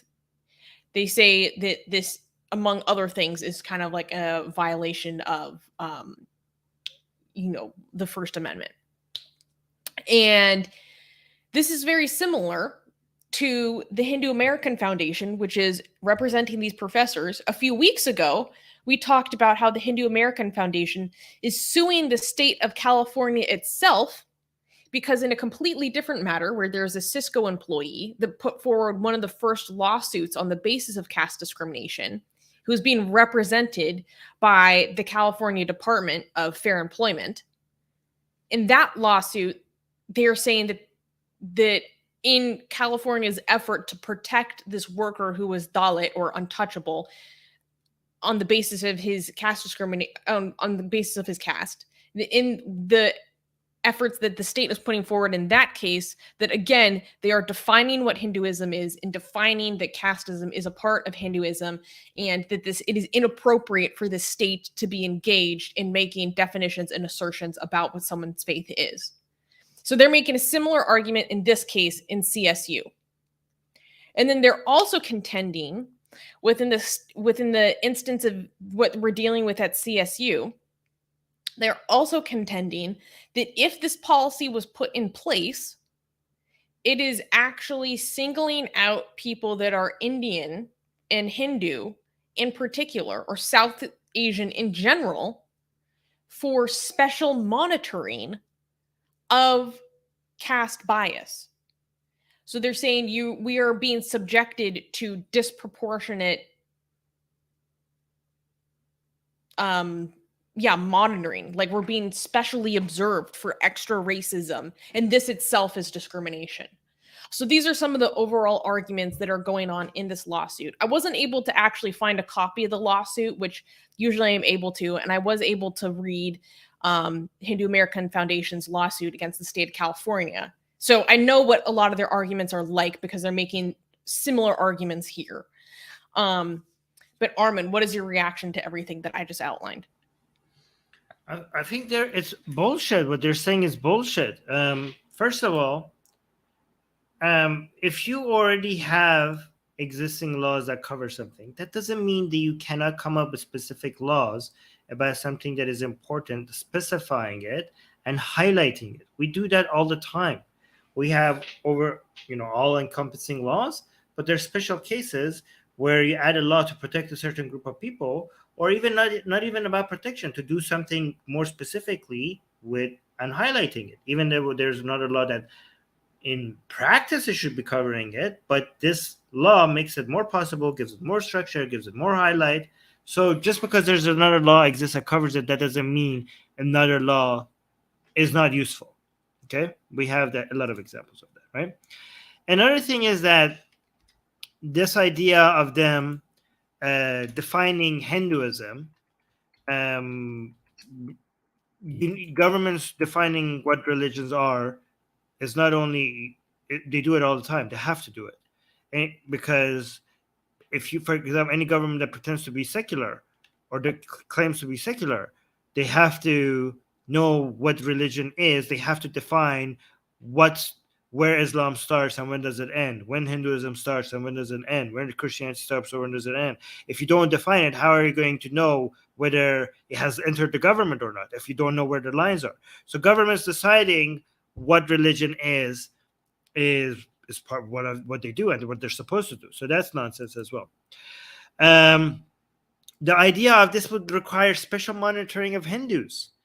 I mean, what are you talking about? So we cannot acknowledge that Christianity, like within Christian communities, anti-LGBT stuff is common, or within Muslim communities, anti-LGBT stuff is common. So the government has to turn a blind eye to actual reports and actual reality, because all of a sudden Christians and Muslims would be called out. Like, well, maybe they should be maybe the reason they're not being specially monitored, maybe they're being called out more often because these forms of bigotry exist within their community. So maybe if you're being called out, maybe it's because you're calling yourself out. Maybe it's because there is more of that type of bigotry within your community, and the government is just acknowledging facts. You want to say something about this? Well, I'm going to give you a little bit of pushback, because the government, and this is, I'm trying to think about this how they would think about this, or I'm not how they might think about this. Let me be clear. You're saying, okay, but these things exist within these communities. That's a very different claim than making assertions about making theological assertions, which is what they have a contention with here, essentially. Go ahead. Every definition of a religion would be a theological claim. If you say we recognize as Islam to be this, technically you're making a claim about the meaning of Islam, the definition of Islam. That would be a theological I don't think claim. the state should be involved in that in any way whatsoever. Then it's a state that does not do that cannot be secular. Because if you don't define where Islam starts and when does it end, then you cannot detect when has it entered the government. The state has to define a religion for it to know, because if you don't define it, then when Islam enters the government, you can be like, well, we don't know if Islam has entered the government because we haven't defined Islam. How are you going to know when religion has entered your government if you haven't even defined it? If you don't recognize what Christianity is or what Hinduism is? I think it depends. Like, part of the problem that we deal with is the fact that, like, with the status of how religious nonprofits are recognized as nonprofits within America, it's essentially meant that the IRS becomes a theological body. That's a huge problem. Yes, I understand that's a problem, but this is a different problem. This is a different thing. Just because that's a problem, that doesn't mean the government cannot officially recognize what's Islam and what's Christianity and what's Hinduism. They have no choice. They have no choice. They have to come up with a line of where this religion starts and when it ends. Like, what if tomorrow you make a claim in the government and it's not religious, and I claim, Susanna, just like, you're a senator, and I'm like, what Susanna said was an Islamic claim, so she cannot say that because she's part of the government. And you're like, I didn't say anything that is Islamic. How are we to determine if what you said has broken the barriers between church and state? How are we going to determine what Susanna has said has broke those barriers if we want to keep it secular? So we have to recognize what's Islam and what's not Islam. Well, I mean, one that doesn't unfortunately apply that much in America, because, like, senators be citing religious stuff constantly all the time. They sign their laws in literal churches as they're removing abortion. Like, you're missing my point. This is not about America. I'm talking about a hypothetical country that is supposed to be secular. Any hypothetical country. Anyways, we're getting off track. I know, but I can also see the way that you're talking about it becoming a huge problem, because then you can be painting something like as Islamism that genuinely isn't Islamism. That's actually in favor of my point, what you're saying. So we have to understand what that is. We have to come up with, so that nobody can make accusations like that. And the government can do this pretty reliably using objective scholars. This is an entire field. Like, the government doesn't have to rely. We don't have to rely on the government. This could be, just have experts come and tell you. Experts from academia. But I really don't like your approach to this situation, because it's reminding me too much of basically the foundation of customary law in India, which is a nightmare, in which they bring forward people in front of the Supreme Court to decide what is and is not Islamic law or Hindu law on the basis of scripture. And they're talking about, like, the basis of hijab as according to the Quran in court. Like, that's totally inappropriate to me.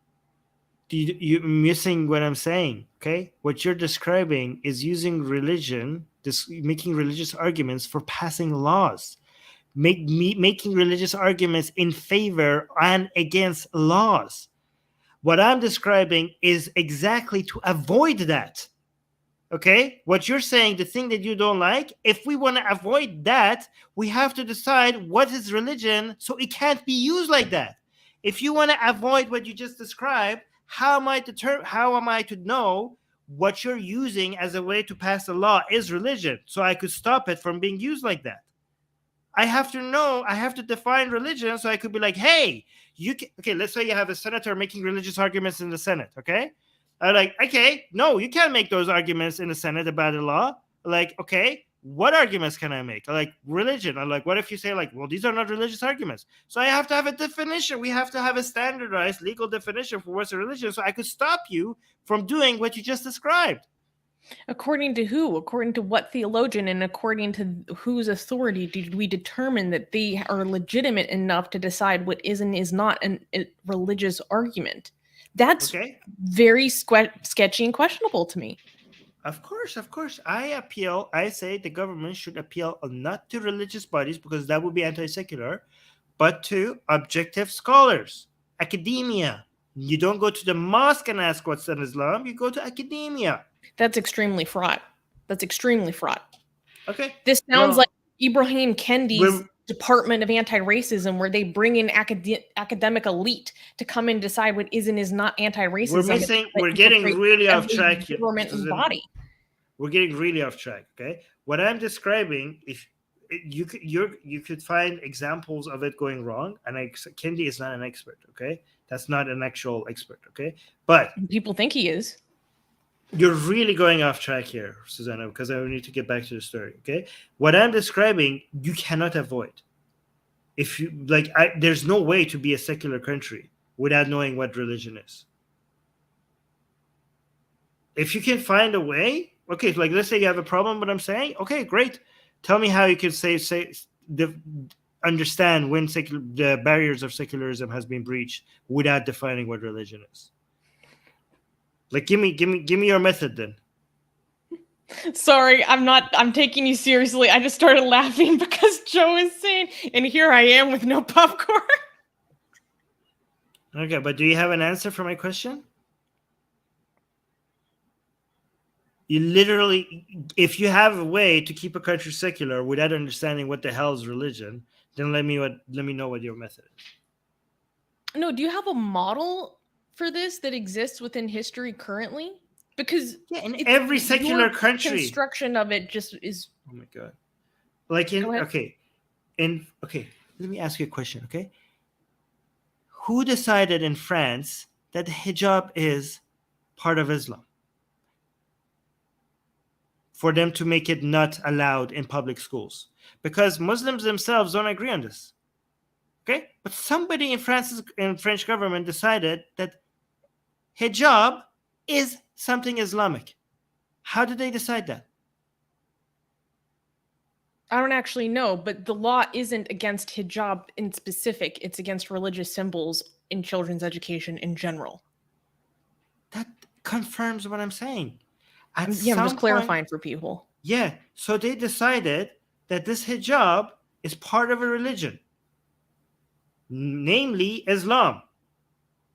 So their government, based on their standards, the hijab is part of Islam. So they have made a decision on that. That's why you can't have that in schools, public schools. Mm-hmm. That's the official stance of the French government. Mm-hmm. There you go. So they have made decisions officially by the government in France, the most secular country in the world. They have defined one thing about Islam, at least one thing.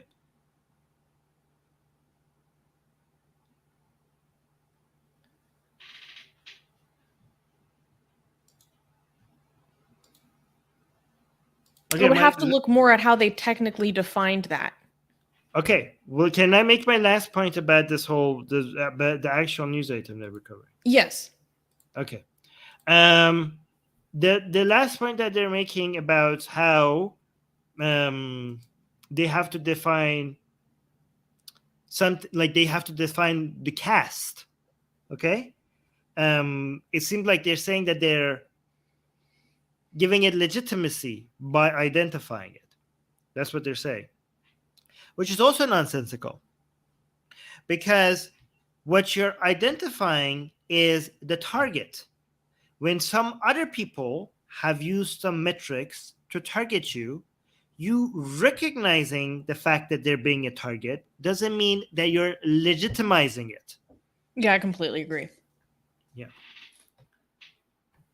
Yeah, I think, well, in terms of this whole like the government defining what is and is not in religion, all this stuff, like this is a really complex legal question that I'm just not familiar enough to be able to say specifically in this context, like, does this violate the precedents that we see within America and California in particular? Like, this is a really tough question, right? So I'm just approaching it from the sense of like, maybe they do have a legitimate legal argument, whether or not I like some of their intentions behind this, because I don't like the Hindu American Foundation.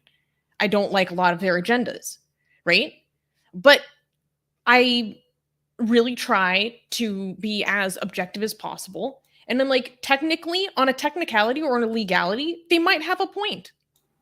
And Yeah. I can recognize that, but I'm also not legally educated enough in these very detailed specifics to be able to come to my audience or our audience and say, oh, it's definitely this way, it's definitely that way. So really, I'm just like sitting here thinking and chewing out over these things out loud, right? And then there's the other questions of that are involved with this caste discrimination policy and the question of special monitoring. And I have friends who are within Atheist Republic who've come to me and they're like, there's no question that I'm completely disgusted by casteism, but I'm South Asian and I'm concerned about if some of my family members could be particularly targeted by this, especially considering the fact that caste hierarchy is very specifically, it's very it's what's the word I'm looking for? Geographically specific, right? So someone who is upper caste in one area, in a different area, what they experience and perceive might not actually be that of an upper caste social position, right? So then in an American context, of someone who might not be familiar with any of these systems coming in and making a judgment about an interaction between two people might make a full stop categorization of, oh, this is an upper caste person belittling a lower caste person, when that quote unquote upper caste person's experience within their geographical specificity is actually not that of an upper caste person, because it varies on state to state, country to country. Like, this isn't only about India. This is about Nepal. This is about Bangladesh. This is about Pakistan. This is about all of South Asia, right? So I think it's important to talk about these things. Like, there are people who have legitimate concerns about this, especially in terms in the ways in which they don't feel like things are properly defined, literally within the policy itself. All right, let me make these points with that, because I know you might get angry.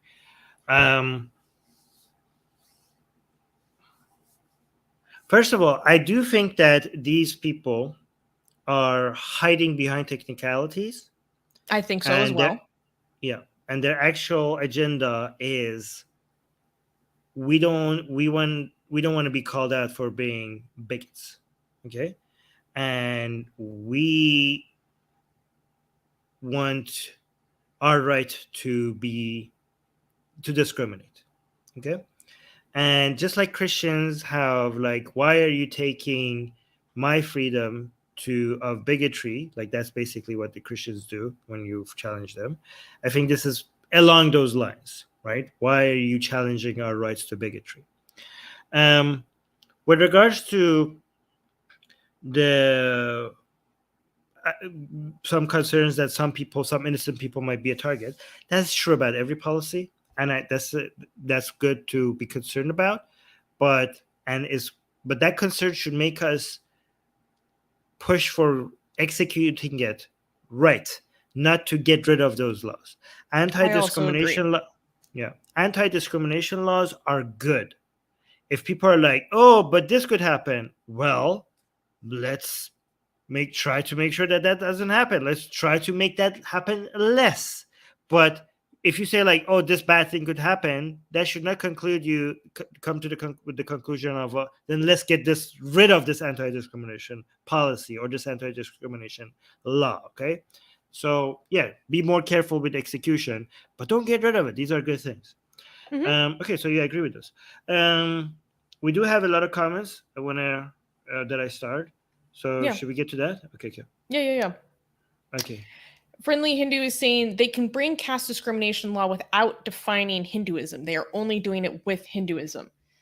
Again, I need to find the actual verbiage of CSU's policy because I'm not sure to what extent it is only talking about Hinduism. I believe I've seen reporting on the verbiage of the policy that references South Asia in general.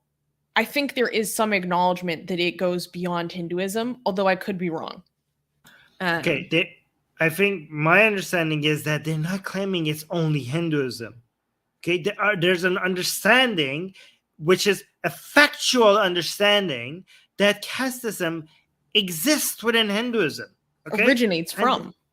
Yeah, well, no, I mean, it exists independently from other cultures as well, like independent from Hinduism. Okay, but this is even putting it mildly. Okay, because if I would describe it, I would be that this is the only thing that is fundamental about Hinduism. Everything else is wishy-washy. Hey, yo. Nothing else about Hinduism is agreed upon as foundational to Hinduism, except that the fact that the Vedas have something to do with it, which parts nobody is like certain about. Okay, and the fact that the caste system is a foundational and a fundamental part of Hinduism. There's nothing else. Okay, everything else is like, who says like Hinduism? Like you see it here. Is it Hinduism? Is it not Hinduism? Nobody knows. Okay, and people disagree. Okay, but that acknowledgement of that, if you don't have that there, like that is like wokeism. Okay, you guys, I know like a lot of Hindus complain about wokeism, but this would be wokeism. Tonight, if this was Islam, about something Islamic, and they were like, oh, there's this weird like problem within society coming out of some people, like, but we don't know who, like, we're not going to mention it. You guys are going to be like, it just so happens to all be consistently Islamic by coincidence. No, we don't know. No, don't mention Islam. That would be bigotry. Oh my God, Susie, why did you mention Islam? Like, if this was about like, oh, let me, honor killing. If this was a report and an attack and a law on honor killing, and in all of these discussions and reports, they didn't mention Islam once. The Hindus that are calling this out, they would be like, oh my God, you guys are cowards. You cannot even mention Islam. This is wokeism to the max. So like, you would be like pulling your hair out. But now, because they mention Hinduism, rightfully so, you're talking about casteism and you don't want to mention Hinduism. Are you serious? You want to talk about casteism without any reference to Hinduism? You Hindus, the ones who are saying this, you gone woke. This is Hindu woke. This is Hindu wokeism. Okay? All right. And I've read the Hindu Americans Foundation lawsuit against the state of California, and in that lawsuit, HAF they try to blame casteism on the British. It's like complete historical revisionism. I mean, I understand that others. Okay, so first of all, we do have other societies that came up with caste independently from Hindus. Okay, but some of them are also classes, not necessarily caste. Okay, because caste is a class that you cannot get yourself out of, like it's by birth. So sometimes a lot of people from India are like, oh, they have caste. I'm like, those are class structures. Those are not caste structures. Caste structure is something you're born, it's tied to your blood, and you're like, you cannot like work anyways. But even with that definition, casteism is not exclusive to Hinduism. but is a big part of it, okay? Like, you guys have not necessarily monopolized that market, but there's something next to that. You have almost monopolized that market, okay? You have almost monopolized the caste market. But anyways, you want to read this one? Okay, I don't understand what oxymoron is getting at. So he's saying they asked students to identify with their caste so monitoring is made possible. When did they do this? Who did this? Then they have stuff like being vegetarian, celebrating festivals could imply casteism based on research. I think oxymoron is making an allusion to a study done by Equality Labs, which is a nonprofit in the United States dedicated to essentially like Dalit liberation. And that study did influence a lot of this policy and other anti-caste discrimination policies that are being implemented in the US. And I need to look into the methodology of it a bit more, but people have told me that there are problems with the construction of this survey. And in general, surveys and questionnaires are like the lowest form of data. So this is such a slippery slope, okay? Like, you guys are wearing like, oh, you're a vegetarian, like, ban this guy for casteism. Like, are you seriously suggesting, like, okay, the enforcement of vegetarianism is involved in the perpetuation of casteism. Yeah, but that does happen. That's not my point. My point is that I will start taking you seriously, okay, when somebody is accused of casteism wrongfully, okay? And that is very likely to eventually happen. When you have anti-discrimination laws, somebody is going to get wrongfully accused, and we will call out that incident. These are not good arguments. These slippery slopes are not good arguments for not having anti-casteist policies. Here's another one. Oxymoron is saying, how is this not similar to love jihad laws? I asked you to clarify what you meant in the live chat. I literally don't understand what the comparison even is. Okay, I will explain that to you when you explain to me how is it not similar to traffic laws, okay? You explain it to me how is it not similar to traffic laws, and you, okay. What do you mean? Love jihad? Are you serious right now? I don't understand the comparison. What's the relation? Oh my God. Jesus Christ. All right. Friendly Hindus is saying Varna is casteist, but we can't attribute the entire caste system in the subcontinent to the 4 Varnas. It's not just I didn't Varnas. do that.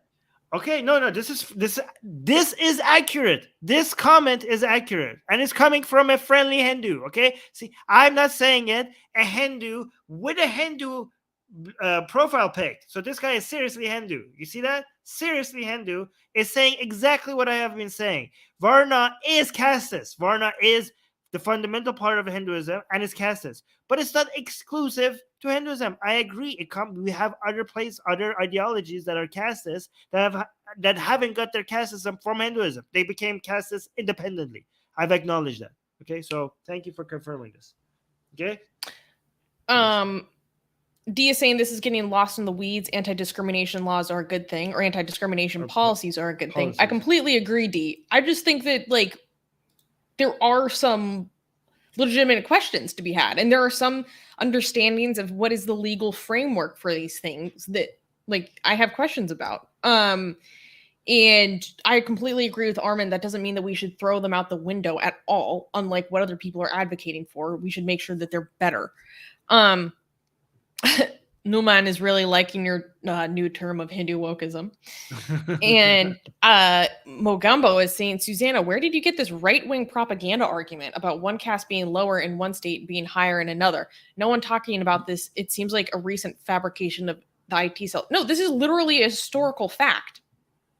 Some like scheduled tribes or scheduled castes are not as oppressed or not seen as higher or as high on the hierarchy in some places than they are in others. Like I was speaking to a friend of mine that comes from a Bangladeshi Hindu background.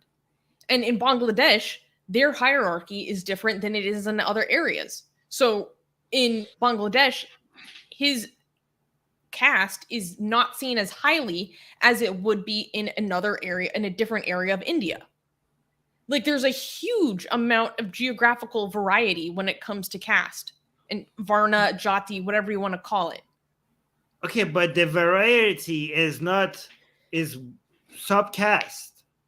You know what I mean? Like it's not like a Shudra is like upper class somewhere else. Oh yes, you're right. That's a very important clarification. So- Thank you, Armin. Yeah.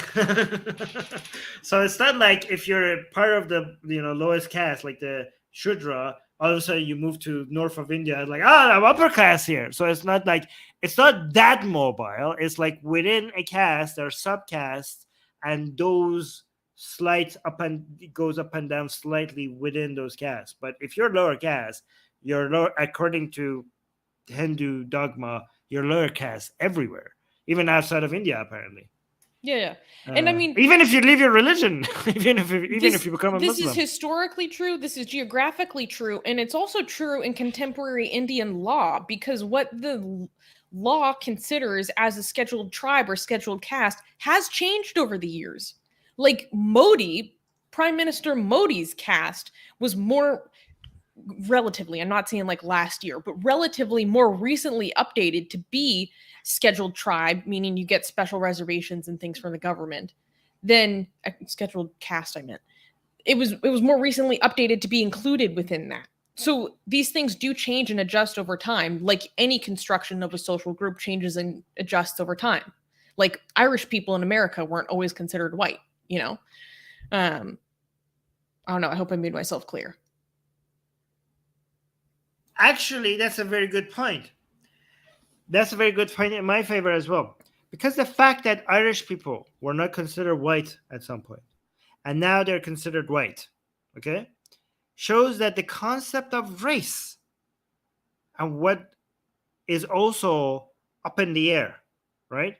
It's a social construct. Like, you know, like, because what is like Irish are white and now they're not white, right? And for example, a man like Barack Obama, who has a white mother, because of the color of skin, is considered fully black. Like they consider him a black man, even though it's like, wait a minute, like you're half white, half black. But like, no, like we decide based on arbitrary features that you are a black man. So these are vague, arbitrary lines of what race is. But that doesn't mean that we don't understand what racists are, right? So basically, these people are arguing that, oh, you are validating the definition of caste because you're acknowledging these people are victims. I'm like, no, like in the same way that we acknowledge racists are racist. For example, we have anti-black racists, even though we know that the whole definition of who's black is like not scientifically, it's not a scientific term. It's a social construct. So just because it's a social construct, like we understand that people worship God. Like we believe like Allah, Muslims worship Allah. Like does acknowledging that make Allah real? No. Okay. So acknowledging facts about people does not validate what their beliefs. Yeah. One final thing before we move on to the next segment. I want to make a very important correction.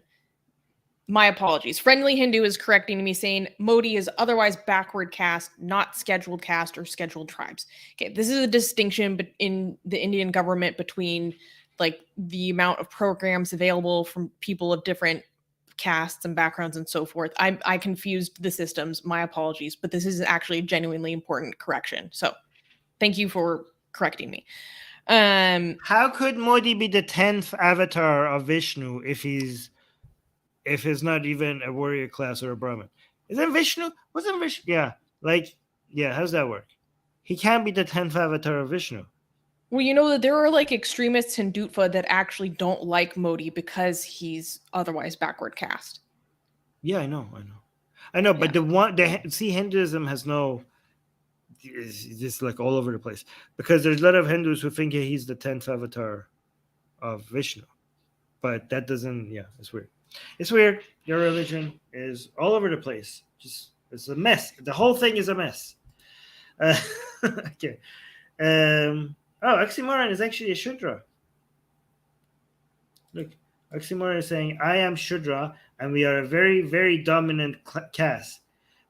like my great grandfather had silver coins. Wait, silver coins? What? Got down? What is that? That sounds like Stockholm syndrome. Is my? Is that like a Stockholm syndrome case? N- Sounds like no. Okay. Because No. like this is kind of like saying, what are you saying that the Shudras are not do not have issues because of your example? This is kind of like saying there's no racism in the United States because Barack Obama was president. Does that have those vibes to you? Like, oh, there's It no racism. depends. Black Well, and black by people don't have it dominant- bad in America. Yeah. Dominant, you could just mean by population, because it is true that on the percentage of population, people of lower caste vastly are a larger proportion of the Indian population than upper caste. So they're dominant in that sense. No, but he's saying like we're dominant and we have coins. We have like we were rich. So I think he's like saying he's kind of dismissing how big of a deal casteism is just because of his family experience. This is I mean, if people that's say what you're I'm like, oh, I know a Dalit that owns a car. Like, yeah. okay. Oh yeah. Yeah, or like for people for our Western audience, it sounds like black people have it great in the United States because of Obama or Kanye, like Kanye West, or like, oh, like look, where's racism? Like, look at these people. And also, this comment got us a super chat because Varun is saying, now I believe oxymoron by his name. Yeah, okay, that's the jab at oxymoron. Thank you for the super chat, Varun. Thank you for the super chat. Okay. Yeah, we should move on to the next story. Yeah, we should. That was fun, though. That was interesting. Yeah, I mean, I know you were getting frustrated with me, but no, I was these like, are genuine questions. This was the most fun I ever had. Oh, like okay. you usually don't get like this is like what I expect to get into a challenge with Harris Sultan. I don't get into like these kind of challenging discussions with you. Like it's fun. It's fun. I do like us to be able to fight sometimes over our positions. Fight. Can we clap for the next news? Oh, nah. Wait, is that do I have the right news up? Yes, right? Yes. Okay. All right, next news. Next news. New report on the Church of England reveals 400 more cases of abuse. In the United Kingdom, the Church of England recently released a report detailing the findings of a 3-year internal review. And its extensive look into the church's personnel records uncovered almost 400 new cases of abuse. The review board read some 75,000 files as far back as the 1940s throughout all 42 of its dioceses and records kept at the Archbishop's headquarters. 168 of the cases discovered involved children, 149 involved vulnerable adults, and 27 identified both. 242 perpetrators were clergy, 53 were church officers, and 41 were volunteers who worked with children. Archbishops Justin Wembley and Stephen Cottrell, the church leaders, apologized to the victims, their families, adding, quote, "It was not your fault and you are not to blame." The report noted instances of, quote, misogyny, sexism, and attitudes relating to women in the church, as well as to same-sex relationships. The report focused on the culture of the church, using the term protectionism to describe a culture which allows alleged and convicted perpetrators to work and worship unchecked, a failure to listen and act, in disbelief, and in some cases diverting blame onto the victim of abuse. These numbers, like we're getting so desensitized to just like 400, another 400, another 500. Just like we're talking about children being abused as if they're like, oh my, like each one of these numbers is one child scarred for life. Just to be clear, what we're talking about here. But like I feel like we're almost desensitized to these large numbers. Like these are horrific crimes, and we're just like, I don't know. What's going to come of this? Like, what's going to be the result of this? Is there anybody going to be arrested or anything? There's really no talk of anything like that. I mean, the church just comes forward and they talk about their profound shame. They make their apologies. They talk about, okay, here's what is going to come of it. Basically, this report, I mean, it was almost like 200 pages long, so I wasn't able to read the whole thing. I read kind of like the executive summary. And in it, they talk about how they want to create more frequent auditing of the church's safeguarding measures. They already went through a process of creating better safeguarding measures. Now they need to go forward and just making sure that they're better enforced. Kind of conducting a cultural shift within the church, and making better adjustments in terms of identifying people who are at risk of perpetrating crimes and following up more diligently. Stuff like that. So, like 400 new cases done by how many priests? Would you mean? Do we even know? But 242 perpetrators were clergy, and then there was another like 90-ish that were associated with the church, but not technically clergy. So we know who these people are, assumingly. Yeah.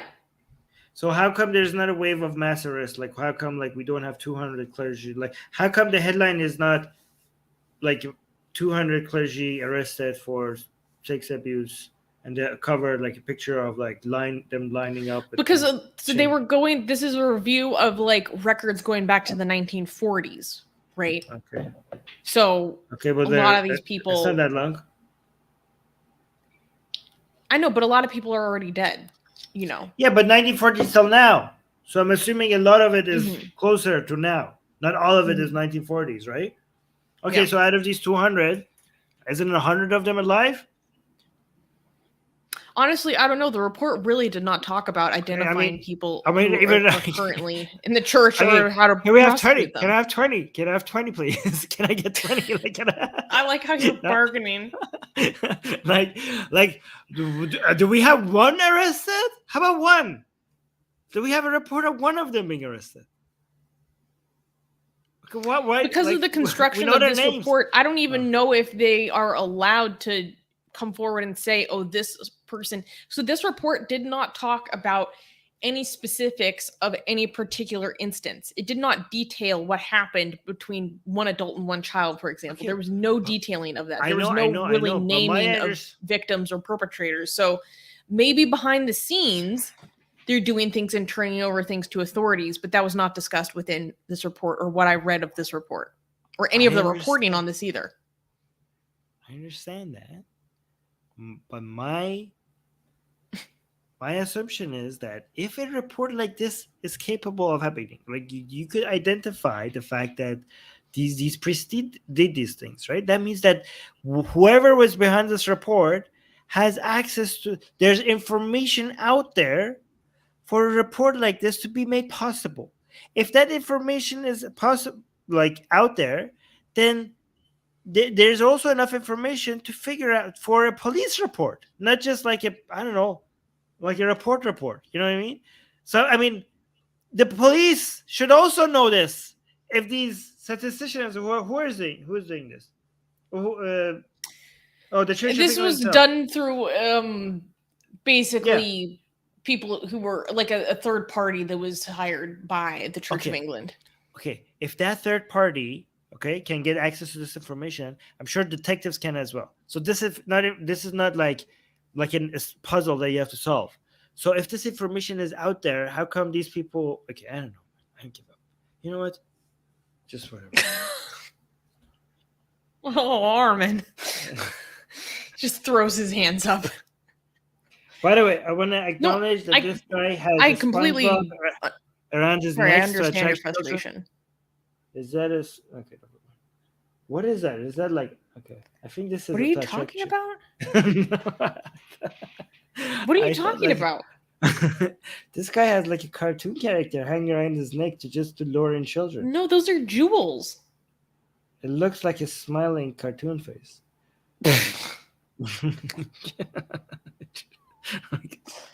I can't deal with you. Anyways. But Dee brings up a very good point that I want to highlight. Wait, where did it go? saying it's good that the churches are looking into this, but policing themselves as a solution is very problematic. And this is inherently part of the problem of this. And what this report looks at is basically like I said, the protectionism, which is, oh, we're going to handle this internally. There was, a systemic attitude of we're just going to handle this ourselves. We don't need to utilize outside authorities. And so a lot of the report is basically trying to point out how we need to create a culture and system towards actually bringing these to outside authorities and alerting the police as soon as possible.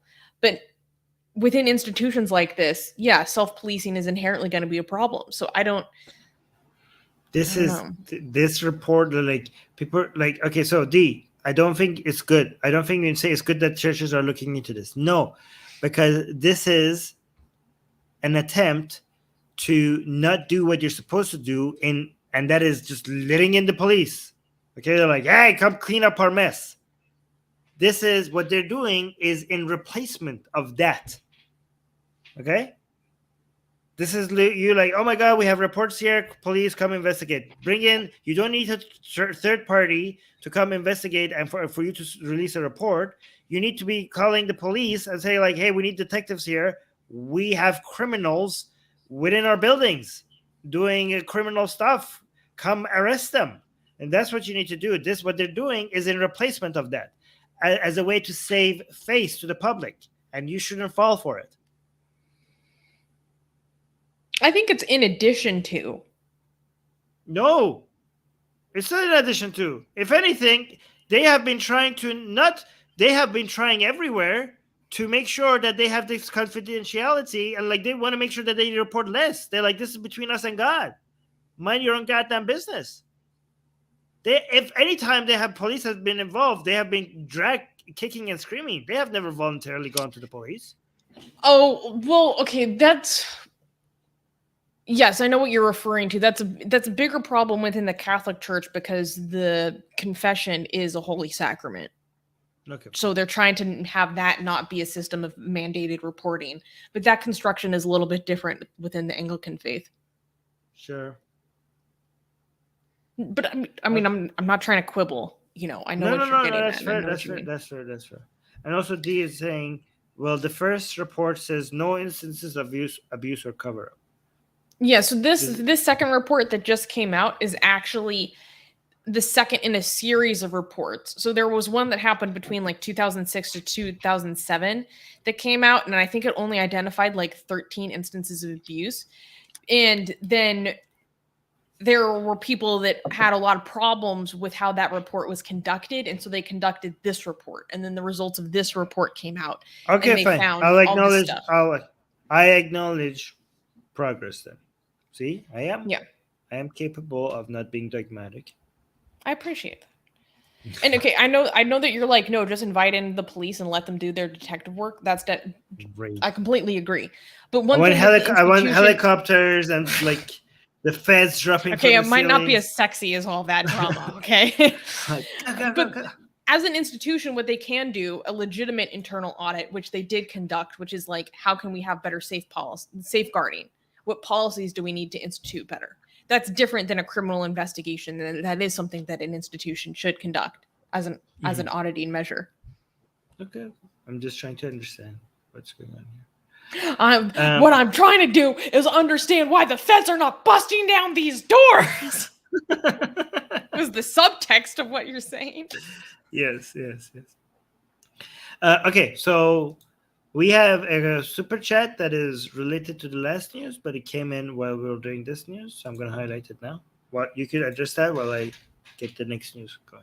Varun gave us a $5 super chat. Thank you, Varun. He's saying there is no dominant Dalit. They might be dominant in their village of Dalits, but when compared to inter-village caste Hindus, they're not dominant. This is in response to oxymoron point that he's a Dalit and he's like dominant. No, he's Shudra. I'm sorry, he's a what did I say? Dalit. Okay, sorry, Shudra. Why did I say that? And he's dominant, yeah. Okay, but so Varun's comment does not addressing oxymoron because oxymoron doesn't say he's dominant Dalit. He says he's dominant Shudra. Well, and What does also it I mean feel to be like there's dominant? something lost in translation here because we can mean dominant in many different ways. Dominant in what sense? That's what's missing here. And you don't want to be dominant unless you're talking about bedroom stuff, because dominant. Now. Yeah, you're like, well, oxymoron is like I'm Shudra and we're dominant. Like dominant means like somebody else is like suffering at your expense, like you're above somebody. Okay, and again, that's usually not what dominant necessarily. means. You can talk about dominant just literally in terms of percentages.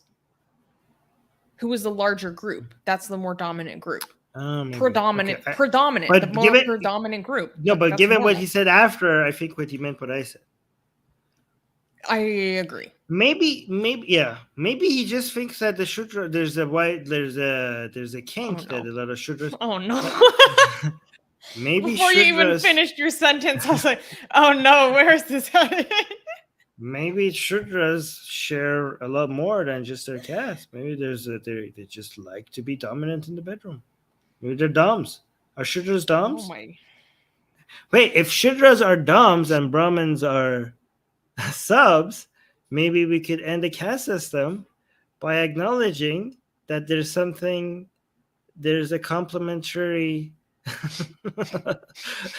desires that they have. Like they could like serve each other. I don't know. Just thinking out. I'm just providing solutions. Nobody has tried. It's been thousands of years, Susie, and this issue hasn't been fixed yet. So I'm just trying out new ideas. Like, you don't know if this is not going to solve it. Do you know if this is not going to solve it? We are out of ideas. You might as well. I love Armin's creative solutions. They're always unexpected, to say the least. All right. Oh my god, Gregory saying world peace by BDS.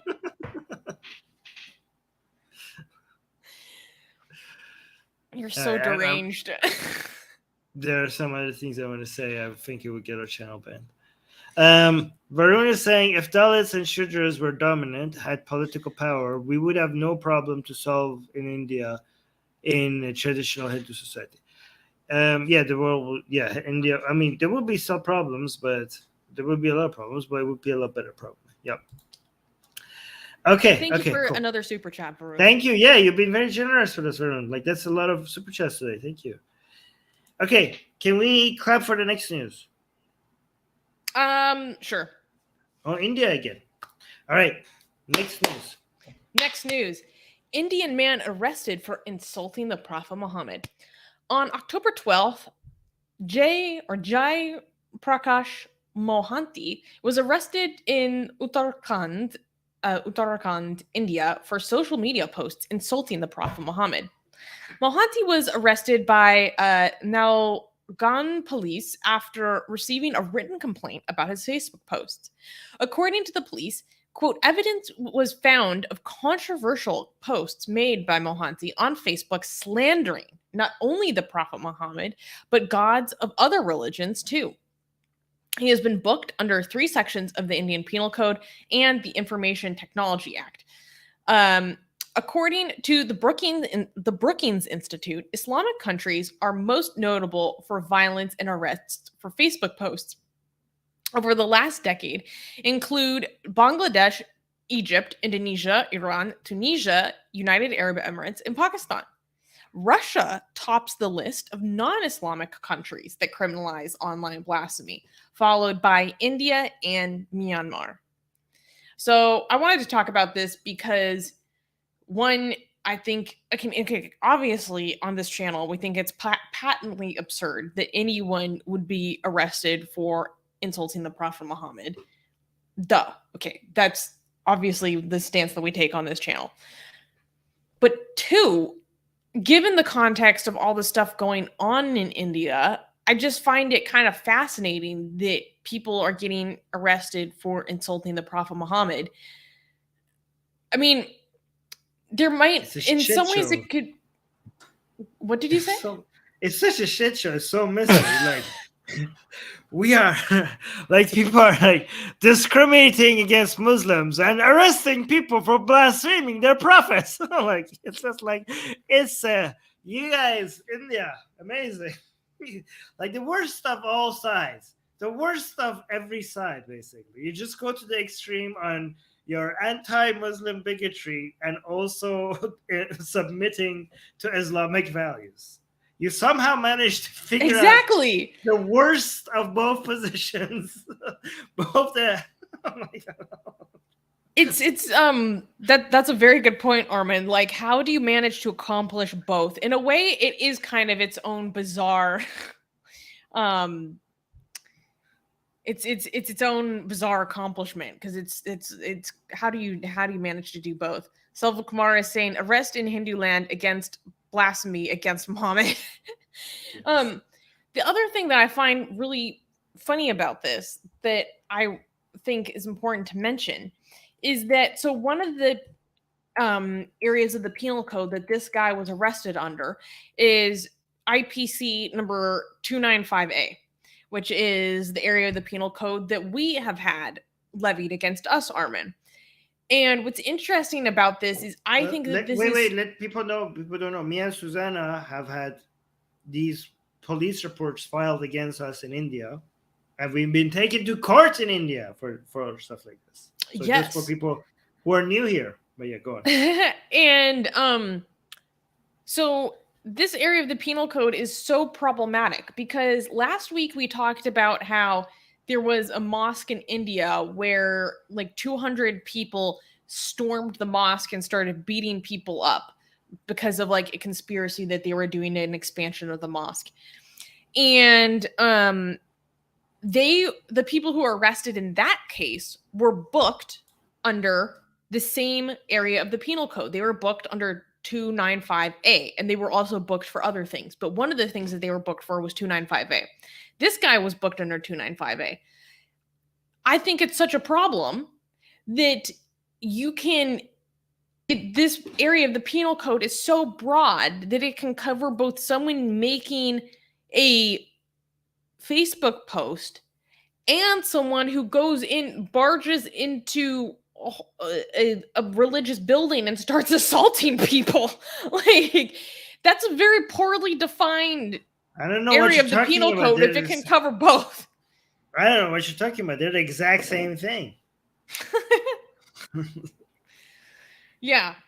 So but how do you? But I wonder if some Hindus and some Hindutva would have an aha moment about how bad these laws are, because they celebrate these laws when they go against the people who insult their gods and goddesses, and they cry foul when they're used against Islam. They're like, oh my God, we're submitting to Islam. We're submitting to the religion of our oppressors, right? Like these are the people who like attacked us and murdered us, and now we're still under their knees, you know? So, I mean, I'm not saying that, by the way, YouTube, I'm not saying any of that, okay? But that's the image that comes to their mind. So, I don't know, which is it? Do you want... So this is why Hindu Russia is like, they unashamedly like, okay, we want this to be one-sided. You understand? We're not like the Christians in the United States who are like hypocrites about this. We are like, without shame coming in and like, yeah, we want laws that supports Hinduism and no other religion. Actually, Christians say that in United States as well. I'll take that back. But go on. So, well, okay. I think some people, especially right-wingers, might support this on the basis of the communalism angle. So the whole kind of a lot of the historical context behind laws like this and other laws is basically in an effort to prevent communal disharmony, and basically in an effort to prevent communal violence. And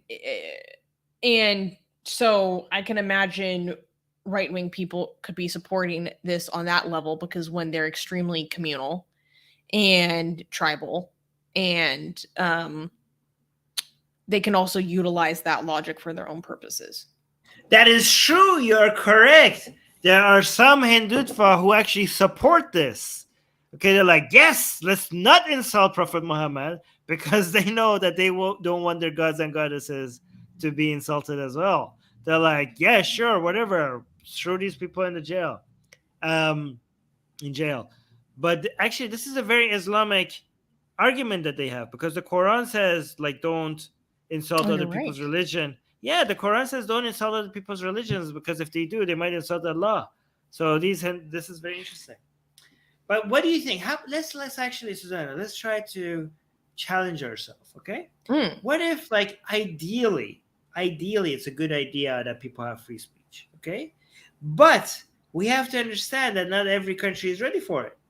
In our dogmatic belief in maximizing free speech everywhere and at all times, we might be prescribing something that would be disastrous for India, given the sensitivities that exist there. If we just had no laws in India where you could insult Muhammad and insult the gods and everybody just was like you going after each other's religions, you would have blood in the street. You would have people just coming after each other's, lives, instead of just like this law, okay, is in replacement of people going after each other's lives. So it's not good that people are going in jail for this, but it might actually be saving lives. What about that argument?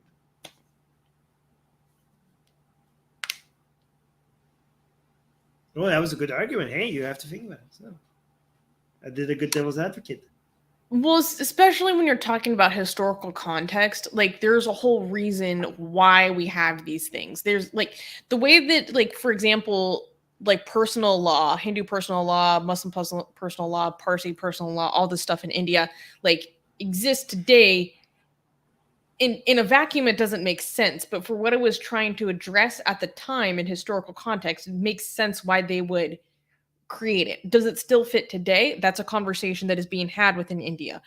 And so it's similar with... Are you saying the British understood how to come up with rules more than Indians? Because those are the people... I'm just going woke on you.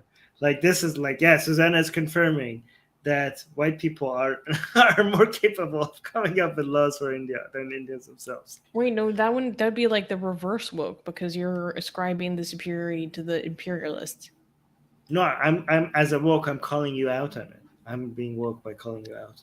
That you're like, oh, this laws made sense at the time. Well, you know who put those laws there? The British. What are you talking about? I'm not necessarily saying that they made sense at the time. I'm saying that they were attempting to correct something at the time. And whether or not it was the right thing or not, like, there was a context in which for what they were trying to correct. The conversation about whether certain nations are ready for certain values or constructions within their law and government is a genuine question that needs to be had, because in many instances, it's not the case. There has to be a certain level of values within the population itself to be able to maintain these principles within its construction of law. Like, a population having a value and appreciation for the rule of law is itself a prerequisite for the maintenance of these things, right? And in many instances, that's not actually available. So trying to institute these principles within the law is going to fail.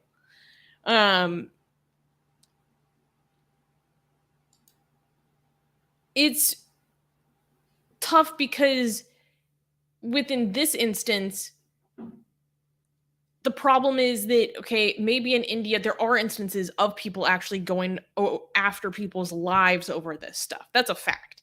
It's not as severe as in other countries, but it does still happen. People could say that these laws help influence people so that happens less, but it does still happen. And we are seeing an uptick, a massive uptick within the past year of these laws being weaponized against people for personal vendettas, which is exactly what happens in Pakistan. And this is one of many instances of the Pakistanization of India, which is extremely unfortunate. So I think it is an important question, and you can't answer it one way for all countries or nations. I don't know. What do you think, and how would you have answered your own?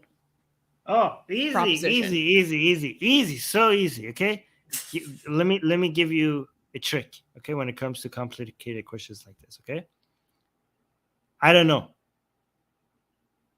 See, I just answered it in half a second. You had to work so hard, but I just made it very easy. Okay, next time try that. It's actually even though it's so much easier, people appreciate it for some reason. We just claim that you don't know things. Mm-hmm. Well, then it's essentially, I guess that's what I said, but I provided more information. Yeah, true. I'm kidding. By the way, sometimes I'm not being serious when I'm like calling you out and stuff. But no. Talking about calling you out, I won. Like Varun gave us a $2 super chat and said Armin got woke score Armin +1, Susanna 0. I'm gonna keep trying to add to that. Varun, did I read this one? Yes, I did already. And this is very true. I believe in this. I think this would improve everything. Shut up. No, I'm genuinely think that this would improve anything. So everything. No man is saying British, please take India back. By the way, this is coming from India. Okay, a lot of people in India are like, please, yes, everything was ruined. No one is Pakistani. Gone. Well, back then they were. It is technically India. That's saying, yeah. So you mean India, basically? Okay. First of all, before British coming back and taking India back, India should come and take Pakistan back and Bangladesh. It's a mess. Bring it all back together, and then go back under. Okay, but have you seen the UK right now? They are in no position to be telling anyone anything. They are far. Okay, their crisis is heaven in India. Okay, that's how far they are. Okay, I'm sorry to India and everyone who lives there. UK's hell is India's heaven. Okay, and to make it less hateful, because a lot of you might be offended, I will say this: I'm Iranian. Okay, India's hell is Iran's heaven. See, not about hating on people, just acknowledging facts. Okay, now with Rishi Sunak in charge, now might be the perfect opportunity. Ooh, wait a minute. No, this is what you should. It's going the reverse. No. This is how you should attack me. I like Armin. India, UK doesn't need to come and take India when India is coming and taking the UK. like we are like, what are you talking about, Armin? We're taking over England. This is gonna be our bad. Yeah, like okay, yeah. You're making Numan the is UK correcting our own and saying he's saying that he's Indian. I'm sorry. Okay, I thought you were Pakistani for some reason. My bad. Yeah. Why did you assume? You're so crazy. All right. I support the independence of India. Okay, for the record. No. Wait. What? Yes. You don't. What? What the fuck? What are you saying? I think India should take back Pakistan, but I like a free India. No, actually, I do support United Kingdom being taken over by India. I genuinely do support it. I do. No, you seriously, I think like the Europe. Okay, so hear me out. Okay, I think if Europe becomes Islamized, okay, we need a force to be able to tackle that. So a Hindu, we could take this battle within India. We could make it cross-European war. Okay, we could have that in North America, right? So we'll have United States and Canada. The Canada will be taken over by the Sikhs, and United States would be United States would be a mix of Hindus and Muslims, right? So we could have a battle over there, and then for Europe, we have France and Germany taken over by Muslims, and the UK taken over by Hindus, and we could then have a war between, another world war between Muslims and Hindus, but now outside of India. It would be interesting. We're saying it would be interesting. You're so deranged. Varun is saying $2 super chat by Varun is saying replace Union Jack by cow. No, I had a picture of the new Indian flag, new UK flag. Okay. I don't have it anymore. Shit. We had a new UK flag that it was Indianized. The colors were turned into the whole. Yeah, I'll find it. I'll send it to you. I'll have it ready for the next show. It would be pretty easy to turn in the white of the Union Jack. Like it'd be easy to turn that into like the shape of a cow's head. I feel like it'd be very easy to like change it to a silhouette. Yeah. Varun saying England is new India, France is new Pakistan. Yes, exactly. And then we could have a war. A holy war. Yay! Okay. Can we clap for the next news? Wait, am I on the right news? Oh no, this is not. Okay. Nah, this is crazy. Wait, let me check. God damn it. Come on. I hope I could find it. Oh, I found it. This is the new UK flag. Oh, I'm so happy I found it. Give me a second because it's not saving it the way it should. So I have to copy the image and do it like this. Sorry.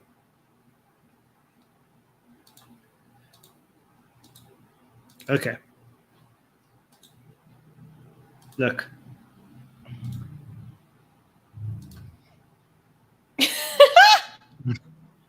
Yes. Perfect. Oh my God. Yeah. Wow. Could you have imagined, like seriously, when the British were ruling over India, okay?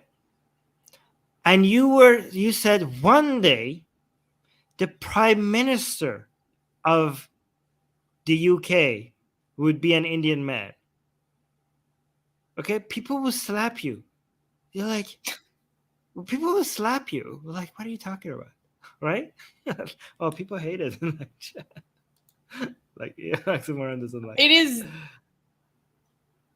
the colors likes it. Look, I don't know. The colors don't look good when they're in that construction. They look so much better when they're in this Indian flag, but to see them like contrasting like this in this shape, it's not as good. No, the colors of Indian flag look bad regardless of whatever shape. Oh. No, like, be honest. Like, no, come on. The Indian flag has a really bad taste. Like, whoever designed it did not understand how to mix colors with each other. Like, seriously. Like, the reason why people are peeking is not because of the way that they're put together. It's the colors are like these are puke colors. Like, these are literally. I disagree. I don't like them. I don't like the colors. Okay. I think orange and green don't go with each other.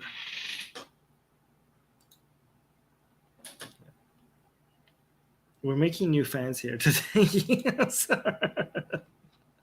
Okay. This is why we don't grow. Guys, I'm joking. Wait, I'm not joking about the colors, but the colors are a personal taste. Just because I don't like it, that doesn't mean anything. Okay. Varun is saying $2 super chat. Varun, you're giving us so many super chats today. Battle of hashtags to battle of the curry. I don't understand what it means. Do you know what it means? No. Well, presumably meaning, I don't know, just talking about the food of South Asia. All right, next news. Okay, next news. Indian police flog Muslims in public, condemned by Amnesty International. On October 4th, plainclothes police officers in Gujarat, India, publicly flogged 9 Muslim men in front of a cheering crowd. The men were tied to a pole one by one to receive public floggings. They were accused of throwing rocks during a Hindu religious event. After the beating, they were made to apologize to the crowd of onlookers and were whisked away in a police van. According to Senior Superintendent of Police Rajesh Gandhia, during the 9-day Hindu festival of Navratri, Muslims objected to celebration taking place near a mosque. The Muslims allegedly pelted the Hindu devotees participating in Garba, a traditional dance. He said at least 7 Hindus were wounded, 2 of which were severely injured.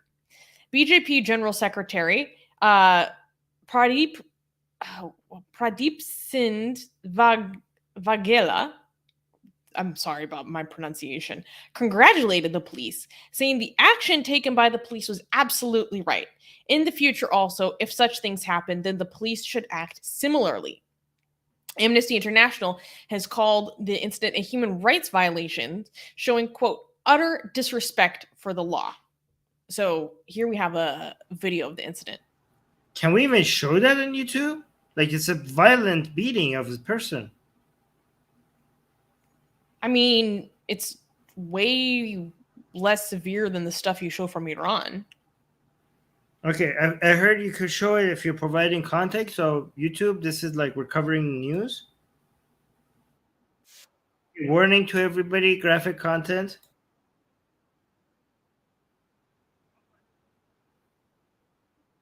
God damn it, stop! Oh, God, that's horrible.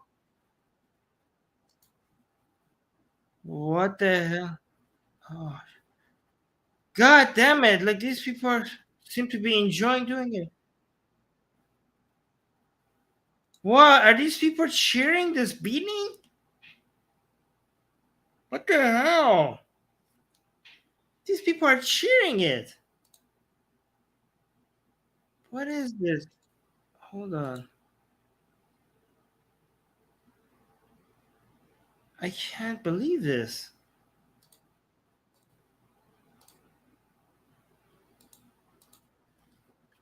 Look, they look like they're enjoying this. Stop! Look at these people. They're like, this is entertainment. They're coming here and recording this. What they're cheering. Susie, what the hell is this?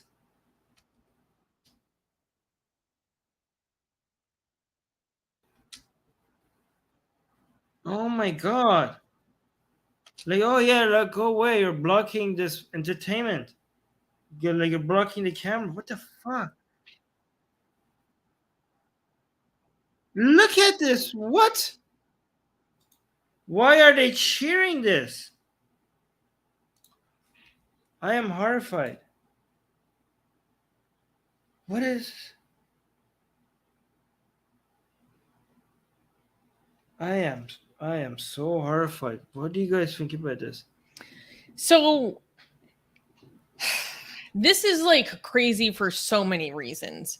One, like, okay, someone getting like rounded up, like tied up and getting publicly beaten and assaulted, unfortunately, is not that unexpected in India nowadays. I've seen so many videos of this and similar incidents. Like, it's absolutely insane, right? But that itself is shocking, right? But it's, unfortunately, there's a level of expectation and just knowledge that this kind of thing goes on, unfortunately. But what it adds a whole different level of shock and severity to this is the fact that this was actually conducted by police. So this is now conducted by the state.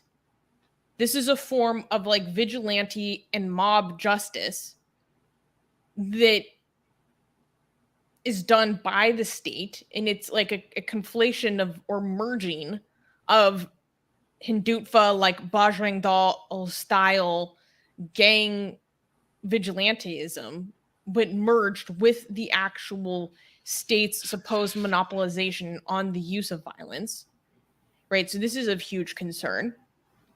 And then it's also incredibly severe because this is done in the context of the justice system, right? Or supposedly the beginnings of the initiation of the justice system. What I mean by that is like in a country, especially one that has British common law as its foundation for its legal system, we have the system of due process. We also have a system or belief in innocent until proven guilty. And this is a complete violation of all those principles, right? Because these men were accused of something. They did not go through a trial. They did not go through having protection, legal defense, prosecutors go through the evidence and have someone legally prescribe a sentencing to them. This is just, we rounded up people, they're accused of something, and we're going to start beating them in public, assaulting them, which is already medieval enough. Like corporal punishment is completely illegal, medieval, and in violation of various international treaties that India is a party to and a signatory to. But then we're also doing that in the public eye. We're doing this in public, which brings in the element of public humiliation, which is again is a medieval tactic of social control. And then there's also like the aspects of police brutality. There's the aspect of which this is cheered on and supported by the populace publicly. I mean, there's just so much about this. This is like completely messed up. And this caught a huge amount of attention from a large number of international bodies because people are like, what the hell is happening here? Your reaction, Armin, is completely warranted and exactly what my reaction was, because this is a whole different level of severity, right? Like we see gangs beating up Muslims because they accuse them of stuff in India like all the time. Unfortunately, that's like expected at this point. But to see the police engaging in this kind of behavior is like a whole different level of like reprehensible. What gets me is the cheering crowd. It's just like it's okay. So the reason why it breaks me to see stuff like this is not just about the incident, okay? Because I sometimes am hopeful that beyond when we are horrible to each other, is because of conditions, weird conditions that has made us that way. Like that. Deeply, I'm hoping that humans are so much more capable of enjoying seeing other humans happy, and that are horrified by seeing other humans in pain, right? So the reason why a video like this gets me, because it challenges that core hope that I frame a lot of my activism around.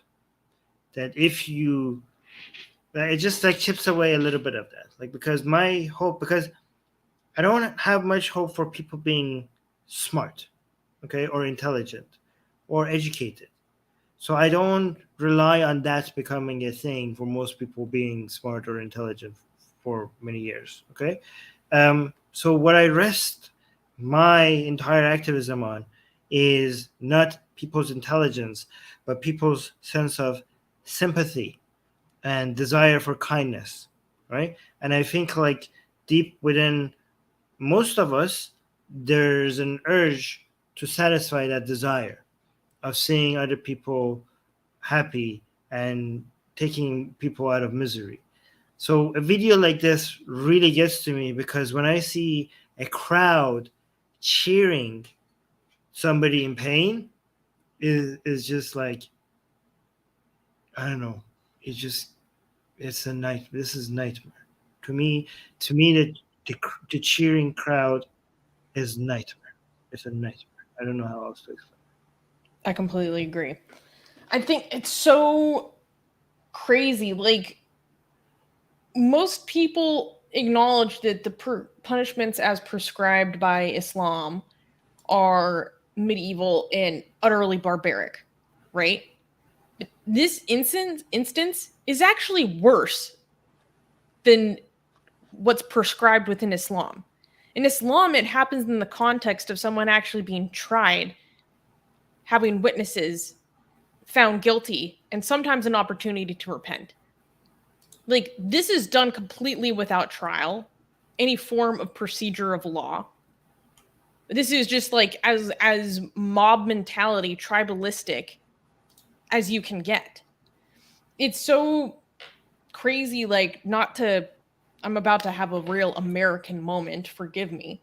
But in my cultural context, when I see this, I've never seen something that is so similar to the ways in which Black people in the South after the Civil War were persecuted and humiliated, publicly terrorized, to be able to be shown their place in the absence of a state apparatus to put them in their place in the form of slavery. Like, the images of how Black Americans were treated and brutalized are so visually similar to the stuff that's happening here. Like, so from within my cultural context, like, it's absolutely shocking. And yeah, again, to see the cheering, it's so dark. In the comparisons to that we see in history are deeply, deeply concerning.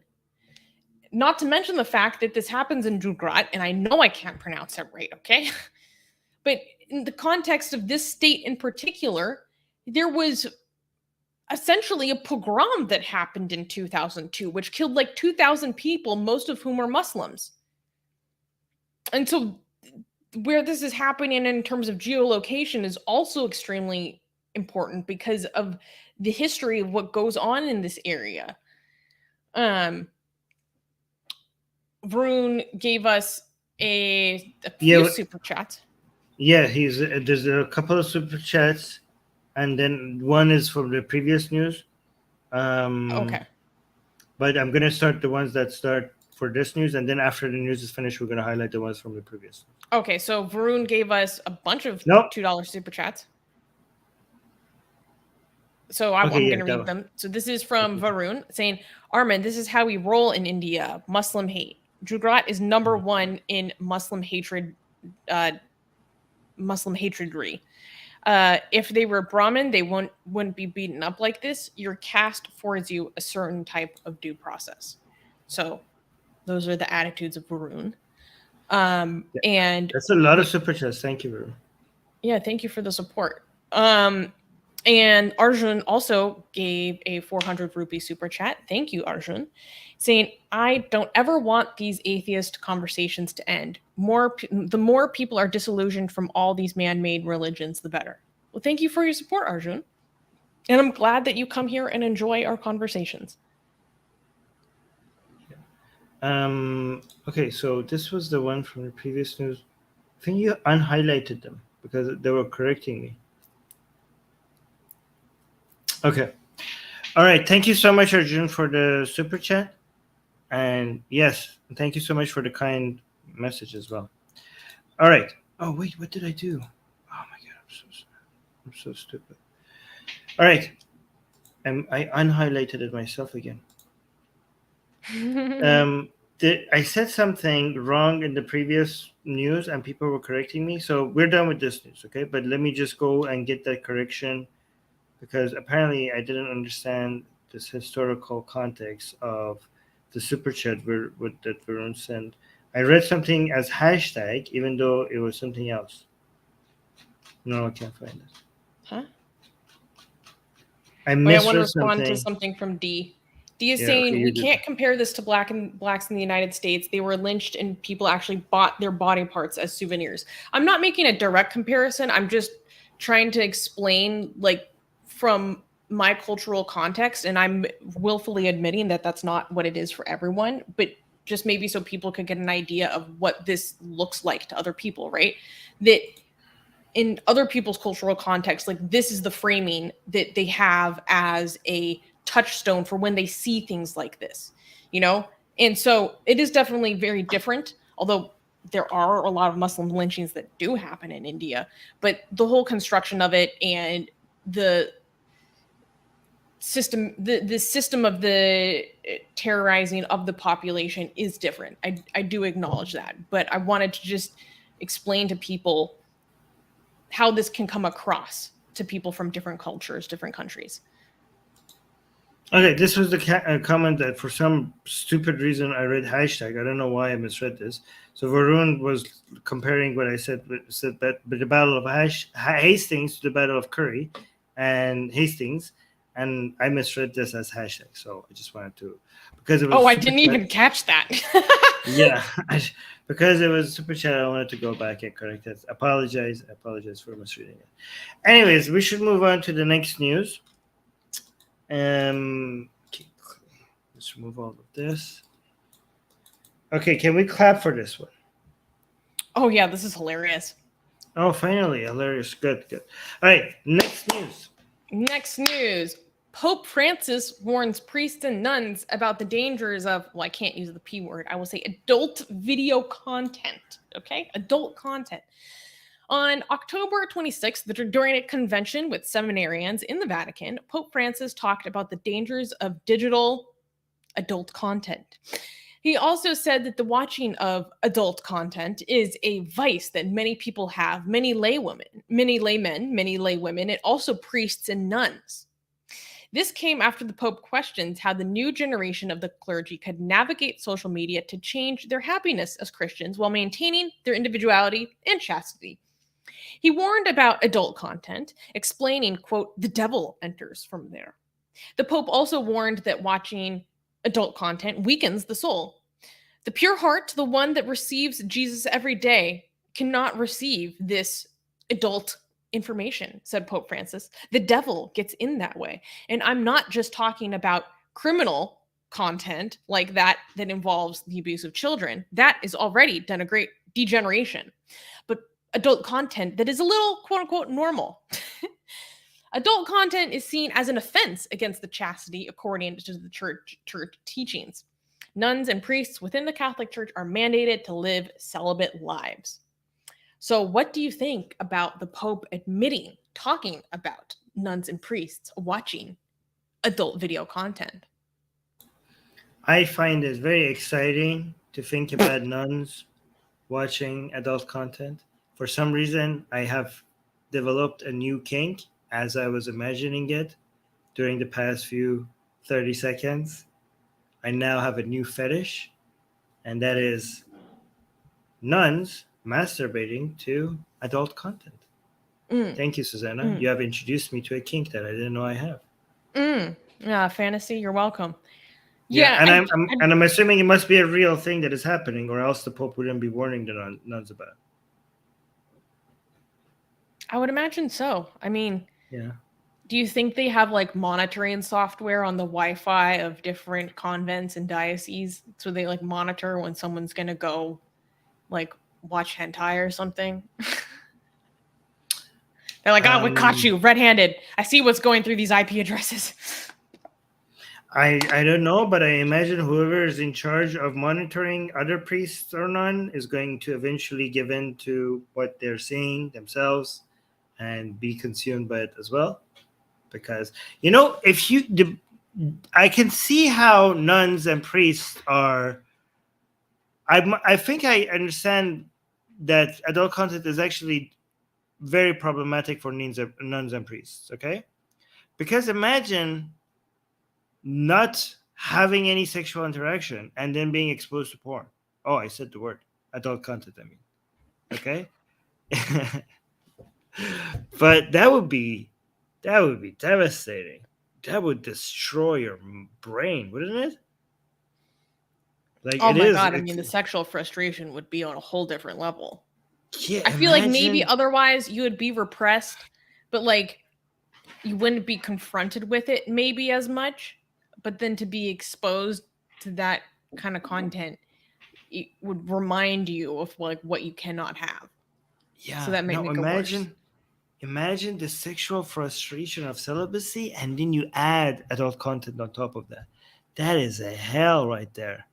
That is Yo, that's yo, pretty bad. Yeah. that's crazy. It must have been very difficult. It must be very difficult to keep nuns and priests in such an age that you could just see what you're missing out on. I Mm. think he's right to see it as a danger. Yeah. By the way, Well, I mean, yeah. the other argument is maybe it is better that they watch it and consume it so that they can at least, no pun intended, discharge that energy in some way. Yeah. Yeah, actually you're right. They wouldn't yeah, I don't know. I don't know. Um People are saying, Armin, do you watch the non-category? I will now.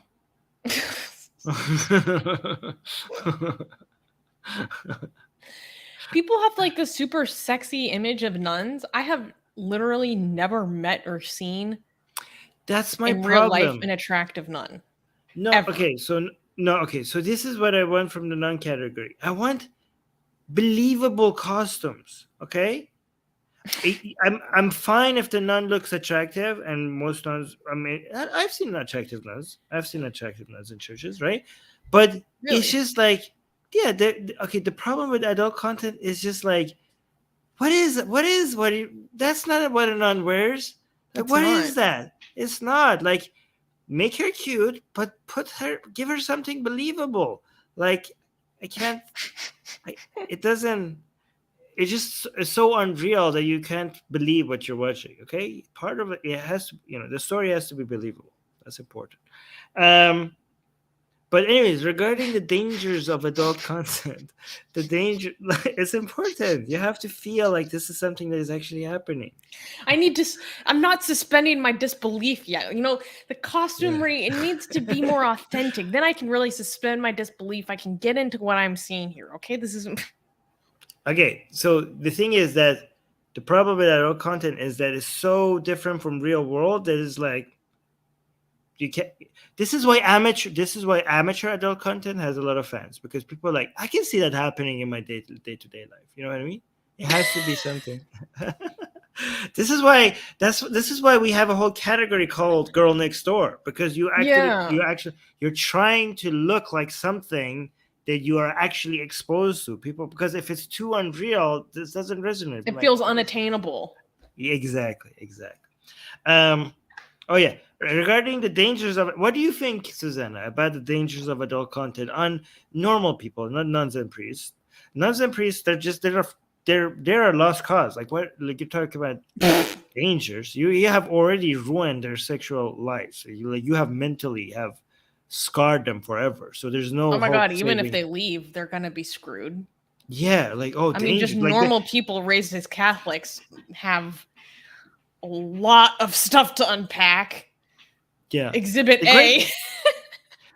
the greatest danger to the mental health of nuns and priests is the Catholic Church. Okay, it's not adult content. Okay, You ain't but lying.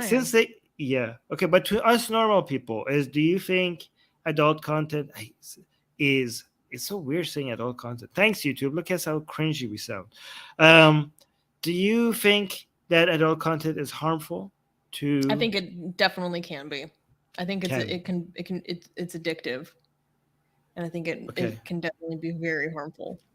How can you consume adult content responsibly? Oh my god, that's a very difficult question. That's an extremely difficult question. There's probably studies about this, but I mean, the pathways that get involved when you consume adult content are essentially identical to what's involved when you're a drug user that's actively addicted. So it can be really dangerous, and people need to actively keep that in mind and be aware of that when they're consuming this. I mean, this is completely separate from people who have a lot of contentions about the industry being harmful and exploitative itself, right? We're just talking about the effects on the user, not on the broader social structure or the impact on the people who create this kind of stuff, right? Um, I think people need to be very consciously aware and think about how much they need to be wary about when they start to prefer consuming that content over actually engaging with other people intimately. That's a major red flag. Wait, what's the red flag? If you start to enjoy consuming yeah. that content more than seeking Oh, yes, intimacy in exactly. real life with a person. Yes, that's a good indication that you are relying on this too much. When you are physically with a person, okay?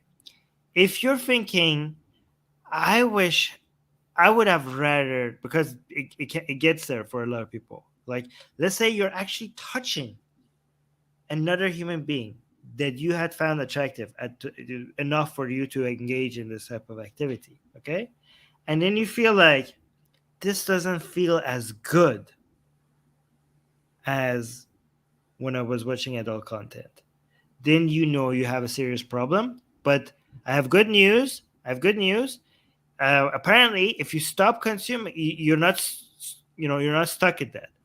If you reduce your consumption of adult content, you could go back to actually enjoying that more, right?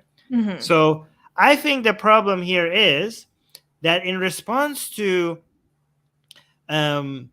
conservatives saying that this whole thing is like toxic and should not even be touched, a lot of liberals have gone too extreme to the other side and haven't told you that there are healthy ways of consuming adult content. Like, if you are consuming, like, you should treat it like alcohol, okay?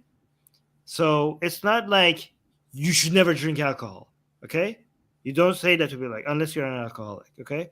But you're like, don't touch alcohol. That's like, then when you realize that actually alcohol, not drinking alcohol at all, is not necessarily that necessary. Like, you can like enjoy it responsibly, like maybe once in a month or once in a week or something, right? Then some people are like, oh, I've been lied to, and they start drinking every day. I'm like, no, that's not healthy. You shouldn't be doing that. So with adult content as well, some people think like, oh, I was told by these stupid religious people that I shouldn't be consuming this. Now I'm gonna just go all out and just consume it like twice a day, which is unhealthy, right? I think you shouldn't be doing that. But some people have some. There are some people that just need to straight up be sober from it, though, like full stop. I think Yeah, just like alcohol. That's why I compare to alcoholics, right? Alcohol. Like, I think comparing adult content to alcohol is good. Just because it's okay for you to consume it sometimes, that doesn't mean that you should be consuming it all the time. And there are certain people that shouldn't be consuming it at all, just like we have alcoholics, right? Mm-hmm. Yeah. Yeah, I think people need to be more like honest about the risks and harms associated with it. Definitely. Yeah. Yeah, it's really interesting and tough conversation. Yeah, and that, I mean, yeah, like I said, that like completely doesn't even get into like the industry behind it, what it says about our society, about what's presented in this kind of content, what's being promoted. I mean, there's so much to get into. Bjorn is saying, I need more research on how tampering with the reward system in the brain actually has negative long-term effects. Wait, Yep. This is a huge field of study. This is like the entire basis of the field of it. He's not saying there's no research that doesn't exist. He says he needs it. He needs to go study it. He's oh, okay. There's a lot of information available to you, Bjorn. This is huge. Shreya is saying, I have a strict self-imposed limit of once a day, so that might work. But Shreyash, what if someone's once a day is for 5 hours straight? Shreyash is a guy, I think. Yeah, there are men that consume it for that long, if not longer. Okay. I think 5. Okay. I mean, as a promoter of edging, I thought you would understand this. I understand that, but very unlikely. 5 hours. Oh, I also so not related to this news. Are we good with this news? Like, because because Oxymoron mentioned something about the Indian flag, and I know this is not the Indian flag, but something about the colors, which is interesting. I actually do remember reading about this a long time ago, but Oxymoron reminded me about it. I forgot to highlight the comment. He said the green is for Muslims, the saffron is for Hindus, Mhm. and the white is for everyone else. But I Mhm. also remember reading that the wheel is for Buddhists. Am I right about that? Somebody correct me in the live chat if I'm correct. I've heard many different things about the wheel. So the wheel could be Buddhists, or I mean, because it's like a wheel of Dharma, Okay, I will and take the back wheel my. also comes from the eightfold path. So there's You know many what? different I shouldn't, interpretations. guys. I will take back my comments regarding the colors. I do think. Okay, just to be honest, these three colors could look good with each other. Okay, I just don't like. I don't think the mix of the fourth color. I think this is like a huge contrast with deviates from these three. Like there is a way, but honestly, like it's a matter of taste. I didn't even, if you guys. I don't want to make people upset. Like too upset about this. Yeah. Okay. I'm just being genuine. Okay. Overall, I think these three colors can work with each other, but this really harsh blue right next to these three, I think this could have been picked a better color for this. Also, This I is my don't opinion. think that this orange in this photo is the proper orange on the Okay, Indian let's. flag. The proper orange on the Indian flag is more of like a deeper saffron than this like pumpkin orange. Let me see. In my recollection, in my opinion. Oh wait, in this it looks pretty identical. Oh, I maybe take back what I just said. Yeah, I think the wheel ruined it for me. I think you could have made these three work with each other. I don't have a problem with it. When it's in the form of a Union Jack, all the triangles contrasting and stuff, I think makes it a visual nightmare. But just like And this, I this is love a it. Mm, Michael is saying, you don't want to make anyone upset? Why start now? no, I mean I don't want. Oh I my just feel like god. okay. Here's the thing, because sometimes people might think like I am trying. I'm just having fun with you guys, okay? Like, don't think like I'm trying to poke at you just for the sake of making you upset, okay? I'm just assuming that a lot of the people who follow Atheist Republic are people who know that we can't be fool around sometimes and we joke around. But the reason why I got concerned about that is because I keep assuming that these are the regular people that watch our show. But then I remember that we had previous shows about good things happening in India, and we excited a lot of people about our positive coverage of things that happen in India. And it breaks my heart to think like they were like, oh, this is nice. This is a channel that is highlighting. And so the new ideas that comes here, and then all of a sudden seeing me that I'm talking, I just felt like heartbroken thinking about their disappointment, So that's why I felt guilty, and I just wanted to correct that. I love this thoughtfulness and sensitivity from you, Armin. This is Yeah. good. This is good. No. This is good. I this is my impact. Hey, okay, sure. This is my legacy. Yes, true. It's true. Okay. You're like, we're not Um, always edgy humor. Armin's like, I'm not always an edgelord. Look, talking about edgelords. Look at this. Look at this subtle. Look at the subtle jab in India. Like good things in India. Ha ha ha ha. Sure. And coming from somebody from India. See, it's not just me that makes fun of India like that. Okay, it's also people from India.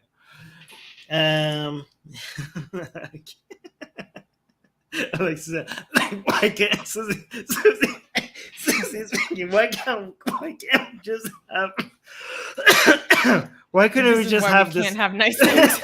like we just lasted for 10 seconds of wholesomeness before we pissed upon it. It's so hard for someone that has a soft heart like me. Okay. All right, can we clap for the next news? Sure. Okay, next news. Next news. Indian Muslim Hindu polarization permeates American diaspora. Recent violent confrontations between some Hindus and Muslims in the past few months in the United States and the United Kingdom have raised the concern that India's religious and political fight is slowly making its way into the diaspora communities. During an August march commemorating India's Independence Day, a bulldozer, a symbol of the collective punishment and Muslim oppression in India, was seen rolling down the streets of Edison, New Jersey. Meanwhile, a verbal clash occurred in Anaheim, California, between people celebrating Indian independence and people who showed up to protest against the violence that Muslims face in India. According to Varun Soni, Dean of Religious Life at the University of Southern California, or USC, which has over 2,000 Indian students, Hindu nationalism has divided the Indian diaspora in the same way that the presidency of Donald Trump has polarized the United States. On the other hand, a spokesperson for the Coalition of Hindus in North America, Pushpita Prashad, said that her group has been counseling youthful Hindu Americans who lost their friends as they refused to, quote, take sides on these battles emanating from India. Quote, if they don't take sides or don't have an opinion, it's automatically assumed that they're Hindu nationalists. Prashad said, their country of origin and their religion is held against them. Others like Safar Siddiqui from Minnesota are trying to build understanding amongst the diaspora using interfaith assemblies. He has put together a group of Minnesotans of Indian origins, including Hindus, Muslims, Sikhs, Christians, and atheists, who meet for monthly potlucks to foster conversation, connections, and understanding. We were included? Yes. Oh my God. I was like, another interfaith group that is about, as long as we have belief, we could get along. As long as we share some sort of a faith, like as long as we're not heathens. But no, this is progress. Guys, to bring communities together, they are acknowledging us, the existence of atheists. I love this. Thank you. I appreciate it. That was the highlight of the story. All this civil war between Hindus and Muslims, I don't care about that. I just enjoyed the fact that atheists were included in something, right? So thank you for, but yeah, go on.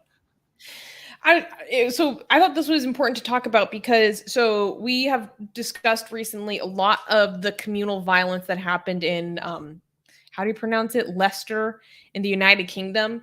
And some of that was influenced, or people say was influenced, by Hindu nationalism. Although my opinion on the Leicester violence was that it was the Muslims driving a lot of it, because what they were doing in comparison to the reports.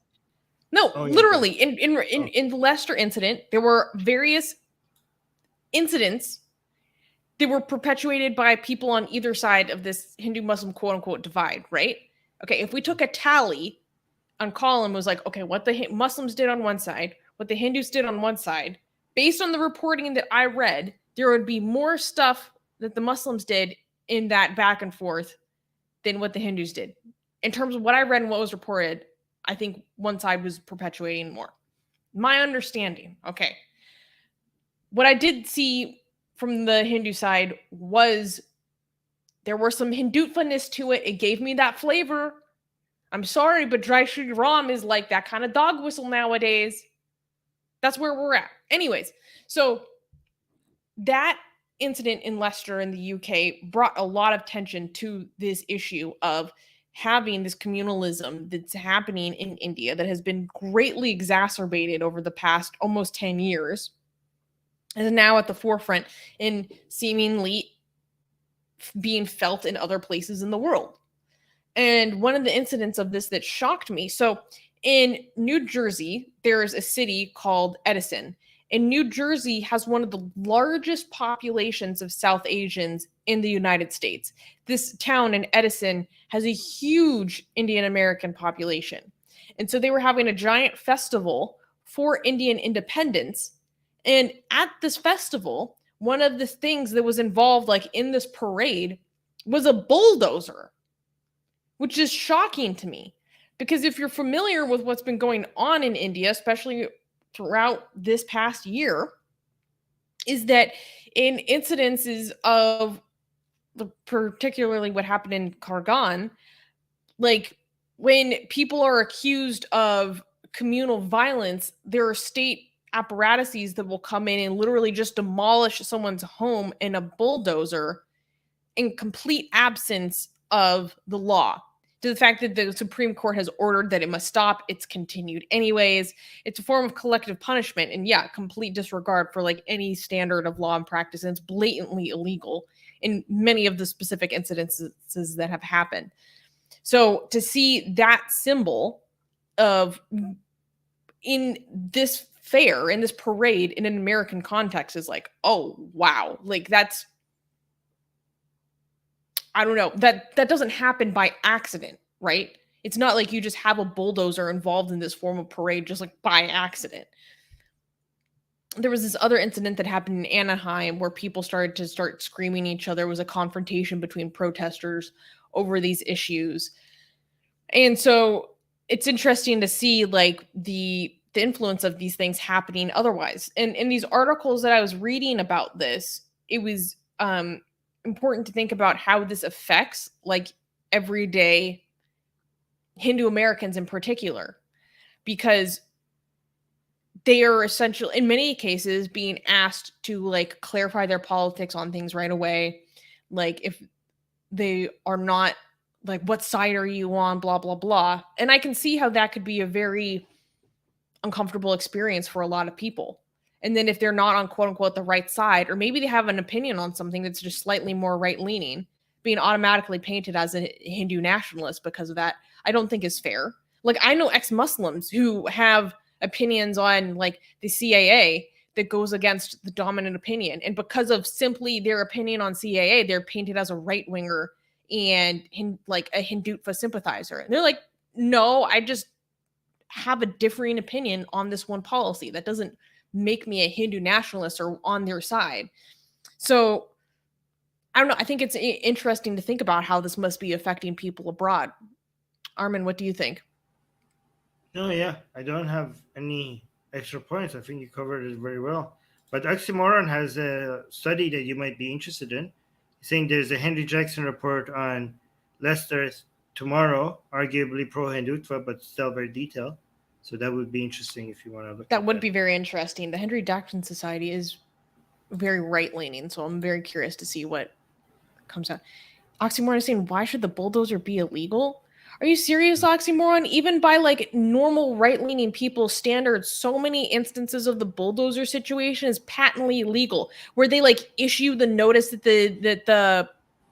the house is going to be demolished because it's an illegal construction, even though it was constructed under various government schemes of building housing. And then it happens within a time frame that is illegal because there has to be responses to it in the court. Not to mention the fact that the person that the notice is addressed to is not actually the owner of the house or the property that then goes on to be demolished. Like at every step of the way, in many of these instances, there's just nothing about it that follows even the own rules of the government.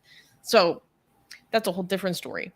But yeah, I don't know, Armin, what do you think about people being maybe overzealousness of people painting people as Hindu nationalists? Like, is there overcorrection going on? There will always be overcorrection. Okay? When there's correction, there will always be overcorrection. Okay?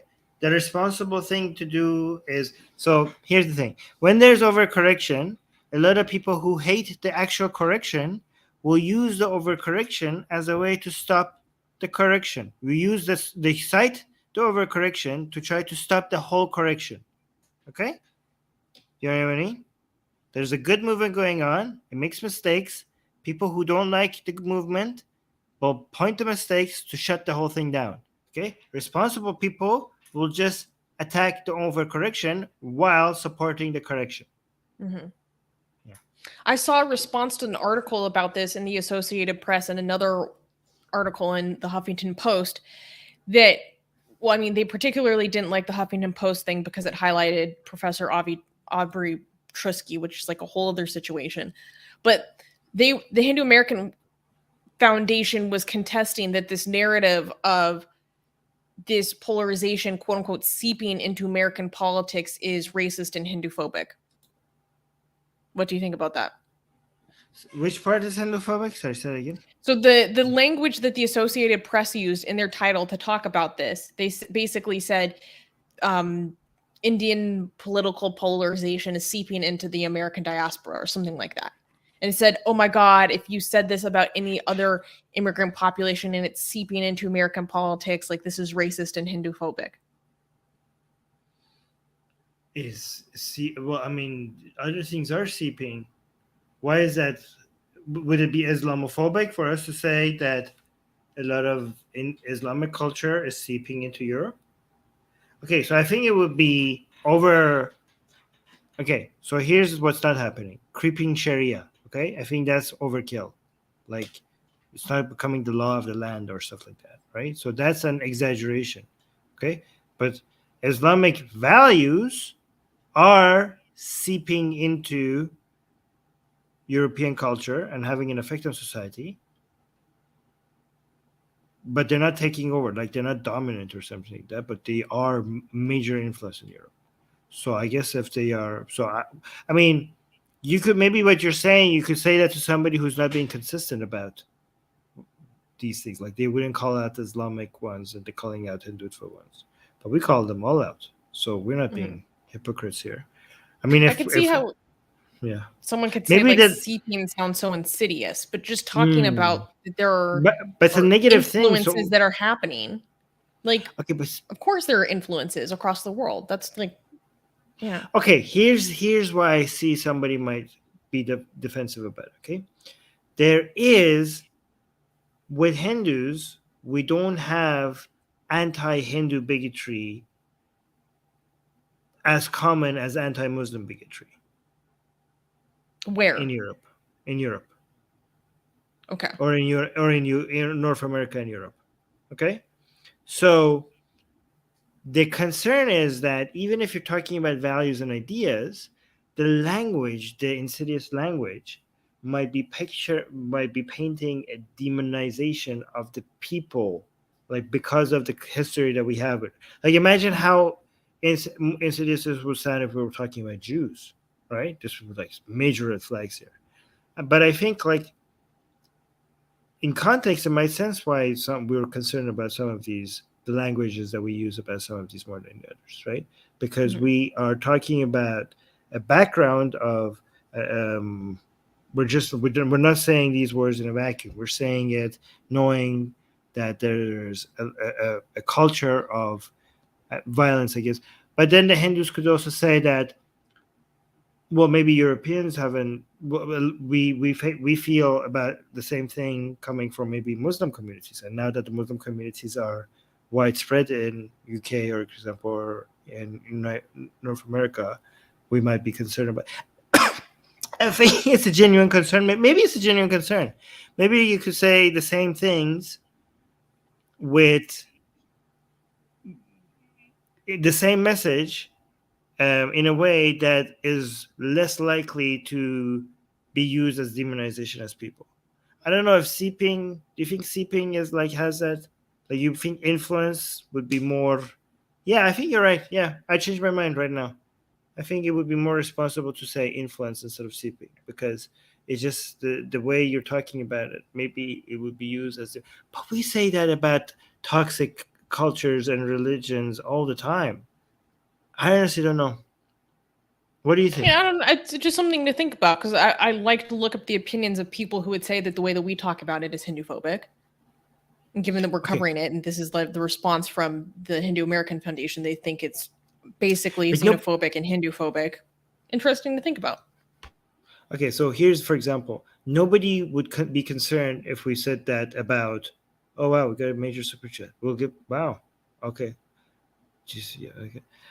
We will respond to that soon. Nobody would be concerned if we said that toxic Christians' belief are seeping into American politics. Okay? They're like, nobody would be like, oh, you're being, I mean, not nobody, some people will, but like, no serious person would say this is Christian phobic. But maybe it's because in the United States, we don't have anti-Christian violence, for example, right? Anti-Christian bigotry. Maybe saying Christianity seeping into politics would be as irresponsible if you had said it in Egypt, I don't know, or somewhere else.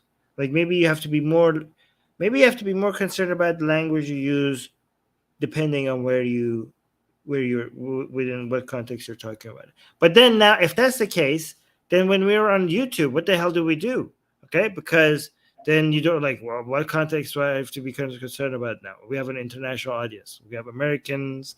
We have UK. So should we not use any language that could demonize a group of people based on all cultural backgrounds and contexts? Like that would that's be literally impossible to cater to. that would be yeah. Okay, so you just have to understand when it's on social media, at least, we're talking about ideas and we are not trying to encourage any form of demonization of people.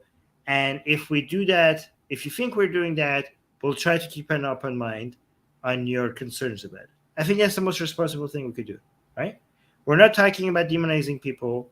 We're talking about the toxic effect of ideas and cultures. Mhm. But even when we're talking about ideas and cultures, even if the way we are talking about it, if you think it's having a toxic effect, we'll try to pay attention to it and adjust accordingly. Yeah, I mean, like I'm a very self-reflective person, so I do genuinely think about these things. Yeah, I think that's the best we could do. Mhm. We got a super chat. I don't know, 2,000 rupees. I understand that, guys.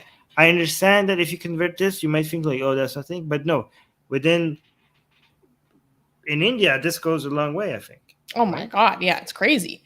Thank you so much. But I know thank you Vishwa so Kumar gave us a 2,000 rupee super chat. Thank you so much, Vishwa. 2,000. Amazing. Thank you. And Amazing. said, I Thank you. might Thanks not for being so attend generous. Atheist Republic news for the next 4 to 5 months as I'm preparing for my further studies. Well, best of luck with that. Your channel has been very interesting, informative. Love you all. Stay safe and happy AR News team and viewers. Peace. By the way, Vishwa Kumar is actually my pseudonym, which means son of the universe. Ooh. Well, thank you so much, Vishwa, and I'm wishing you all the best in your studies. Good job hitting the books, okay? We like that. And go forward in the world and do good things. Accomplish great things. Thank you so much for your very generous super chat. Really appreciate it. Thank you. That's very sweet. And oh yeah, okay. We'll keep an empty seat for you when you come back. Oh, someone in the live chat who was blasting us for spreading bigotry said, "Thank you guys. You gave me hope again." Oh, thank you. Yeah, we'll try. We're not okay. We're not trying to be, we're really trying to be as kind as to people as we can. Like, and also sometimes, like, if we joke about certain groups of people, it's because our audience are from there and they kind of like us to poke fun around it a little bit. But if anybody genuinely gets upset, we try to adjust for them accordingly. Okay. Or at least let them know that this is what we do here, so that they have an understanding. Okay, can we clap for the next news? Yes, we can. Okay. Next news. Brave gay activist in Qatar protests the 2022 World Cup. Peter Thatchell, a 70-year-old veteran British LGBT activist, stood outside the National Museum of Qatar for just over half an hour holding a placard that reads, quote, Qatar arrests, jails, and subjects LGBTs to conversion with the hashtag Qatar anti-gay. Thatchell, along with many others, is boycotting the 2022 World Cup, which is slated to begin on November 20th in Qatar, citing the poor treatment of migrant workers and the LGBT community as the primary reason. Mr. Thatchell said in a statement that the Qatari police detained him for 49 minutes and interrogated him.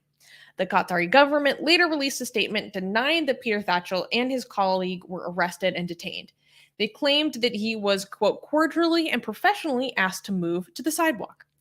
Thatchell staged a similar protest in 2018 when he protested against the poor treatment of LGBT individuals in Russia before the World Cup, where Russian authorities arrested him. Homosexuality for both men and women is illegal in Qatar, and the LGBT community is known to face severe abuse and harassment while held in the country's detention centers. So I thought this was awesome. Shakespeare is saying that's ballsy. Okay, this is actually crazy. Like, so I was talking to ex-Muslim activist Jimmy Bangesh, and he was talking about how in the UK, like Peter Tatchell can be very controversial because of his opinions on trans stuff. Like he's basically like a gender abolitionist, and a lot of people don't like him for that because they think he's I like him even more for that. Yeah, exactly. So people think that he's like too far gone, and oh my god, this is not good, and the whole transgender conversation is like very controversial in the UK. And Jimmy was kind of on the opposing side when it comes to that topic, and Peter Tatchell, he was like, people say about him, like, this guy has balls. Like, this is what it's about. Like, this man is 70 years old. He's 70 years old, and he's like, no, I'm going to Qatar by myself, and I'm going to conduct this protest. Like, I think there's like a big schism happening in the LGBT community right now. And I think what we should get back to is stuff like this, where like, this is about human rights. This is about protection of minorities, pluralism, and individual liberties. And I just love this. I think this is so brave. And I think, all the people, many people who go after Peter for their disagreements over this or that, they don't have the balls to do something like this.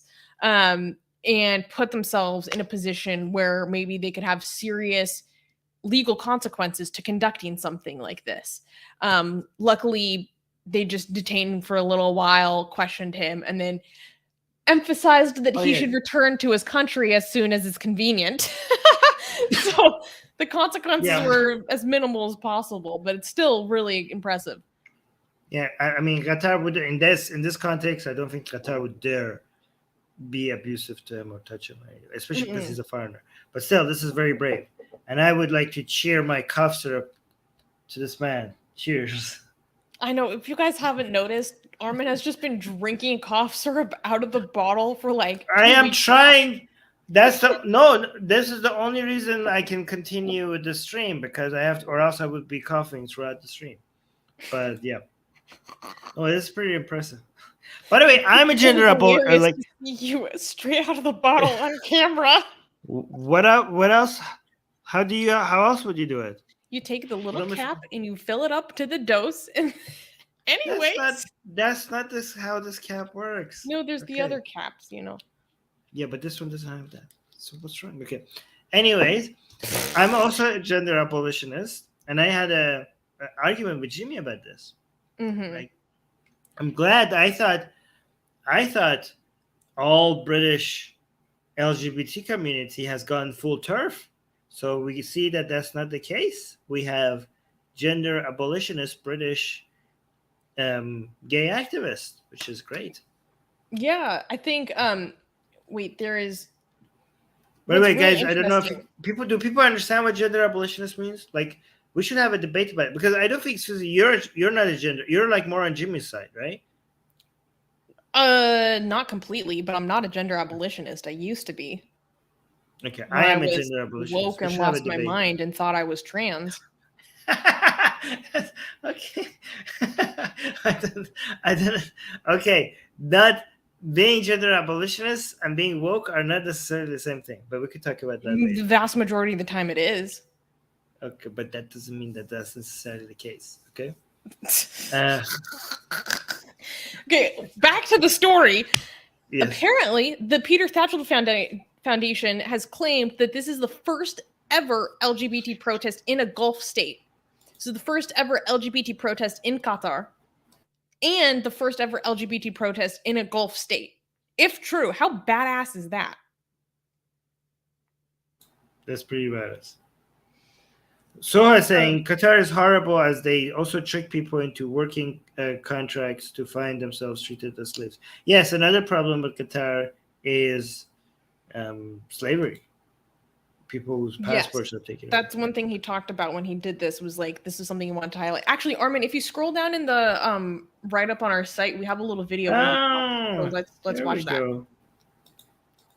Wait. Thanks everyone for your messages of support. I'm now released and will be heading to the airport soon. I staged my protest on the main road outside the National Museum of Qatar for 35 minutes before state security arrived, followed up by police. I was arrested and detained for 49 minutes and subjected to interrogation about where I was from, where I was going. But I have now been released.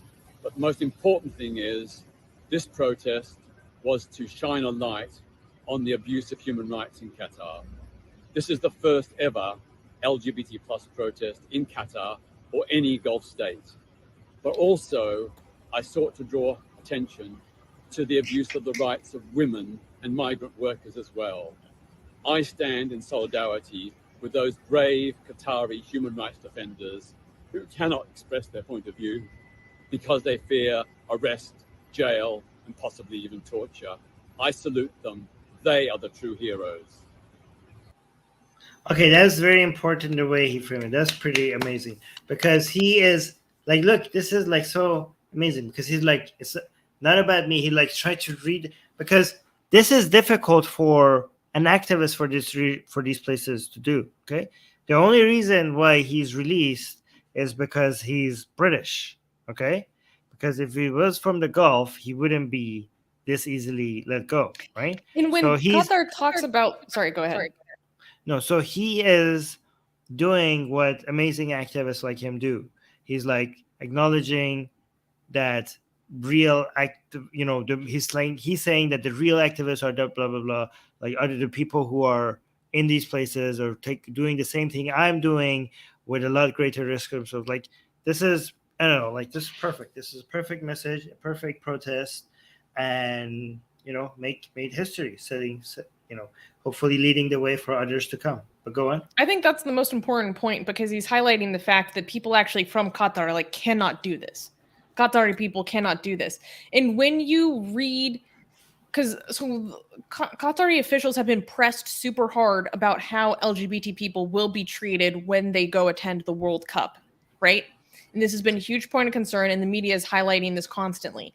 And the officials are basically like, yeah, you can hold hands with a man in public, blah, blah, blah. Like, no one cares. You can bring a flag.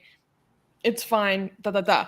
But if you read the subtext of what the Qatari officials are saying, it's very clear that their laws and their attitudes are for foreigners. And the liberties that they are affording are for foreigners. They're not for Qataris themselves. They're not for their own citizens. They are subjected to a totally different set of rules, and they stand by those rules. And so that's what I liked about what he said. It's like highlighting the fact that other people can't do this because the cost of them is so great, and the rules that are applied to them are completely different than what's available to him. So shouts out to Peter Thatchell. Like I said, most people would not be concerned about doing something like this at the age of 70 years old, especially with what could happen to them in detention. Like, they really don't know. This man, he's like, no, this is what I'm doing. I'm going here. And yeah, like, so brave. Amazing. Kenny is saying, ignorant Christian, what's a gender abolitionist? That's a good question. Somebody who, like me, who doesn't believe gender. Okay, so I'm not one of those people who thinks gender doesn't have a utility. I think gender will eventually stop having a utility. So Shreya is answering your question somewhat. Gender is a social construct, destroyed both socially and institutionally. Okay, unlike other gender abolitionists, I don't think you need to make an effort to destroy gender. Okay, I don't think this is a point of, I don't care about it as a point of activism. I think it will just happen. I think like dividing society. That everyone will have their own individual gender. Yes, basically this is an extreme version of individualism, to the point where people are not defining their identity based on their categorizing the entire your identity in two large categories of men and women, or like even multiple ones, 5, 6, 7, 8. At some point, people are so unique in their self-discovery and what fits their identity, that having categories of men and women as identities makes absolutely no sense. It's kind of like, think about your identity as something that you choose, and you go to the store, and we used to have 2 that you choose from. You like man or woman, and now we're having more than 2. Eventually, it will be as many as we have people, and you just go, and it's like you can pick whatever outfit that you want, and it will be unique to you. So, and I think that would just happen naturally. It's not a point of activism that people are like, some people are pushing for it. And I do believe people like, oh, you think gender has no utility? No, gender today has utility. Gender identity today has utility, especially for trans people. Not especially, but like, for example, for trans people. Like, if you could take gender away today, I would be like, no. Like, imagine the trans people who their entire lives they wanted to be men, but they were seen as women, or vice versa. So imagine if you take that away from them. Like, you're like, oh, like, imagine a gender abolitionist telling a trans man that you're not a man. Like, man is like nothing. There's no such thing as man. It's a social construct. Like, no. Like, it is a major, like, it's currently I see myself as a man. Okay. And I want to see myself as a man. I'm comfortable seeing myself as a man. Most people are comfortable seeing themselves as men or women, but I think at one point this will not have a utility anymore. Right now, it has a lot of utility, so I wouldn't remove it today. Does that make sense, really? I think there's some stuff about your argument that isn't internally consistent. Like what? Well, I mean, it's way too big of a discussion to get into right now. Okay. All right. Let's go to the next news. Which one do you want me to show first? The Atheist Republic or the Atheist Republic one first. And by the way, I need to figure out a better name for this segment. Can you think of a better title for this segment?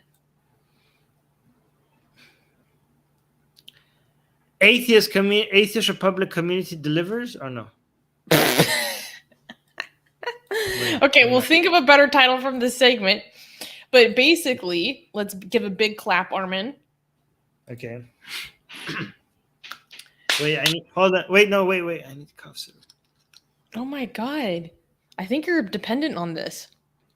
I was almost coughing. I know, but you've been using this for 2 weeks to suppress a cough. That it shouldn't take that long. Only during the stream. I don't do it when we're not on stream. Yeah. only like live chat. Yeah. I have questions. Okay. I'm not going to deny it, because people are going to say like, oh, people, that's a sign that you're actually addicted. Yeah, if someone accuses you of being alcoholic, there's no way to deny it without sounding like an alcoholic. That's why I'm not denying it, because it's going to feel like, oh my God, he's addicted. All right. Next news. Can you come? Yeah. Next news. Wait, you didn't do it. News. Next news. Okay, so you guys know that Atheist Republic was fundraising to complete a Mahsa Amini mural in Vienna. And I wanted to show you guys the results of this mural. So we successfully raised the money to complete this project. So thank you to everyone who... Wait, I'm hearing myself. I'm getting an echo because of the screen share. Okay. Thank you to everyone who donated to our fund to pay for all of the materials that went into this, all like food for volunteers, stuff like that. And I'm super excited to show you guys the results of what was completed. So, wait, do you think you could start this video over and then play the audio? Because Babak made this like amazing reel with like music and everything, and the music isn't copyrighted, so we can. Okay, but you have to mute yourself because it's going to get echo. Yes. And we're going to also super chat. try to see if you can spot Susie in this. Yes, I've actually been going over this, and I notice every Susie. I think I've noticed every time you, because it never shows your face, but based on your clothes and your tattoos, I have discovered every single Susie. Okay, Every but single Susie, piece. Okay, yeah, there's let's start again. okay. Susie is seen a lot of times in this, so this is Instagram is so weird. Like I have to refresh and then unmute right away.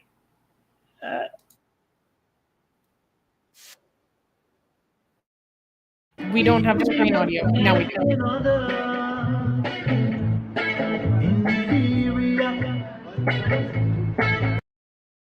Let me do from the top because I wanted to do from the beginning. Told one race inferior and another inferior. It's finally and permanently discredited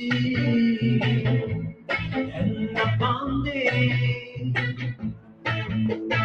unto the basic human rights are equally guaranteed to all without regard to race. There is a war.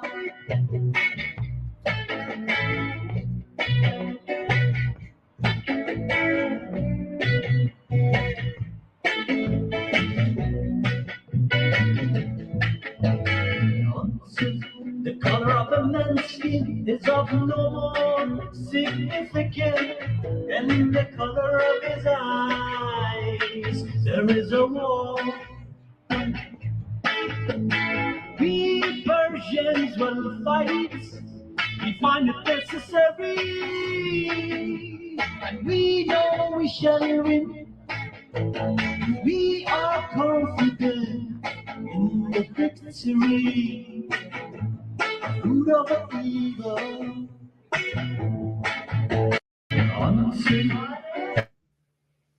Yay!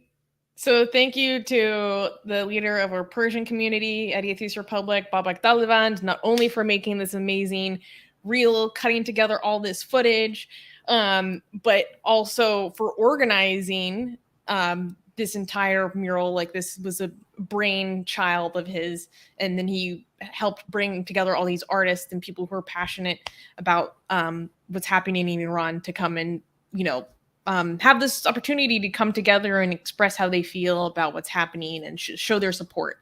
And also, public art is a great way to raise awareness about what's happening in a country. And it was so fun when I went there after the show to go help people paint and stuff, because I got to see people walking. So it's on this like part of the canal of the Danube, and people are walking around this canal, and to see people come up and that are just passersby and like stop, ask questions, see what's happening, take photos, like recognize, they could recognize this is about Iran. Oh my gosh, this is what's happening.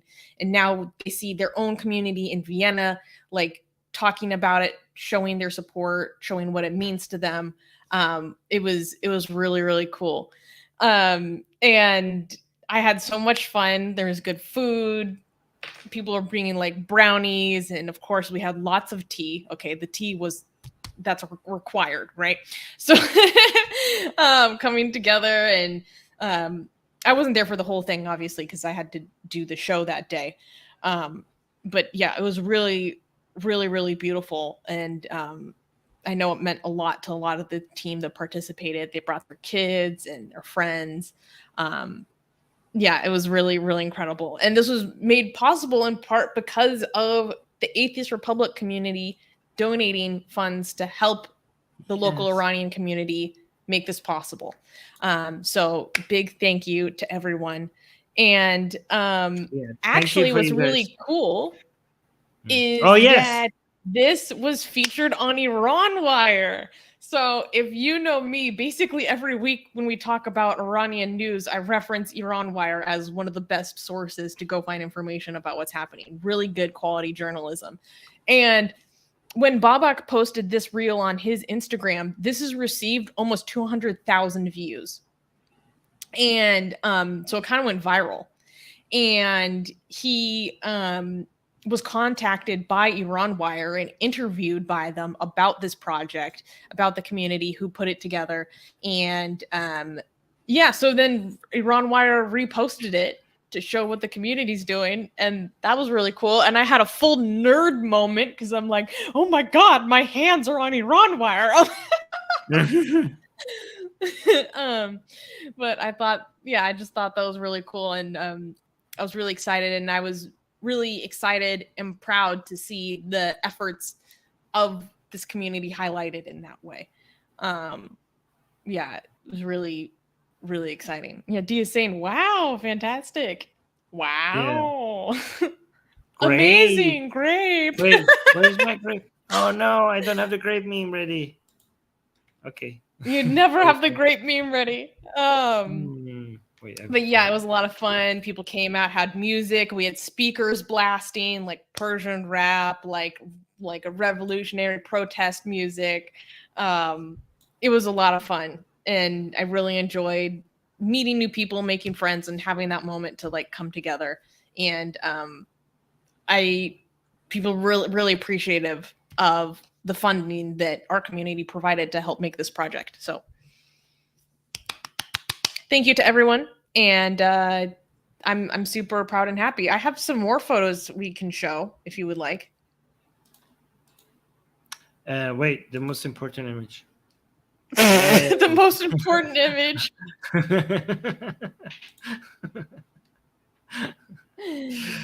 Wow, great. Yes, I should have a meme folder. I don't know why I don't have that. Like, we have two. Like, are we the baddies? We have three main ones. Wow, grape. It's about family, or whatever that Vin Diesel one is. Oh, that's an important yes. one. And then also, are we the baddies? Are we the baddies? Yes.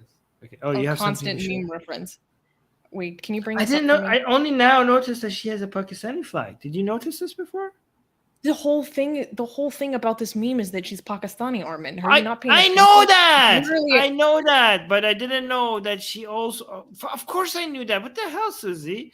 But I didn't know at the same time that she had the Pakistani flag on. But we have super chats before we should. Okay, hold on. We have a whole bunch of super chats, guys. We need to address. Okay. Wait, I just want to click through a few images from. So this is what the space looked like before. And here is Babak with one of the artists and organizers, Armin. And like the team beforehand, everyone's getting ready and they started sketching out everything. We had to paint everything white first. I'll just click through this quickly. People are also like painting on their clothes and doing spray painting on their clothes, which is really cool. I wish I had known that because I would have brought a sweatshirt or something that I could have done that with. And wait, I want to find this one specific photo.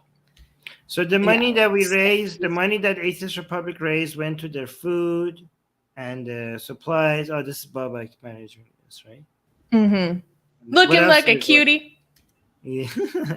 What else? Like, is that what the money went to? Like the mostly painting? The materials.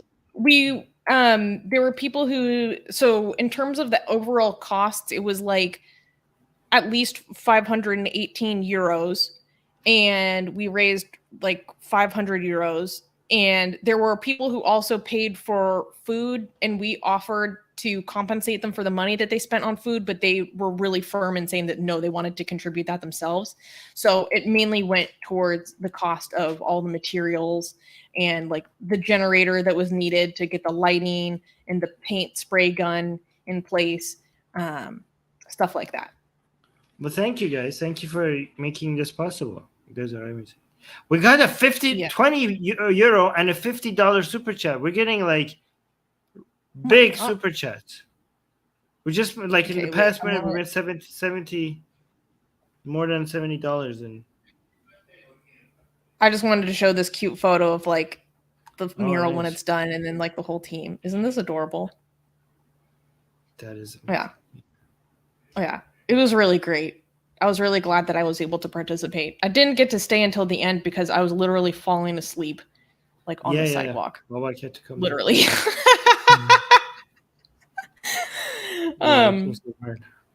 Oh, young atheist is saying Babak is a legend. Babak is a great man. I love him. That's so Aw. sweet. He really deserves a lot more appreciation and recognition that he gets. Yeah. Yeah. Okay, so let's He's a get very into great these super chats. He's a very great activist. He takes his activism very seriously. He's one of the most selfless Um, people I've ever met. All right, so let me actually unhighlight these ones. Kenny's with the €5 super chat saying thank you for the explanation. Well, thank you for the super chat, Kenny. And Secular Sakai just got 5 memberships for people. Just bought 5 memberships for whoever would like one. First come, first serve. And Kenny said, "Wow, that's cool that you can gift that. Didn't know you could do that." Yeah, guys, you can gift people membership, YouTube membership, our channel's membership to other people. So it's not just for yourself. You could also buy it for other people who hang out here. You get the membership, and Secular Sakai did that. So thank you. That was very kind. Gurjan, his man is saying with the €20 super chat, very generous, very generous. Thank you so much. Saying the upcoming football or soccer world championship in Qatar are deeply stained red by all the slave fatalities, building all the new football stadiums, genders aside. Yes.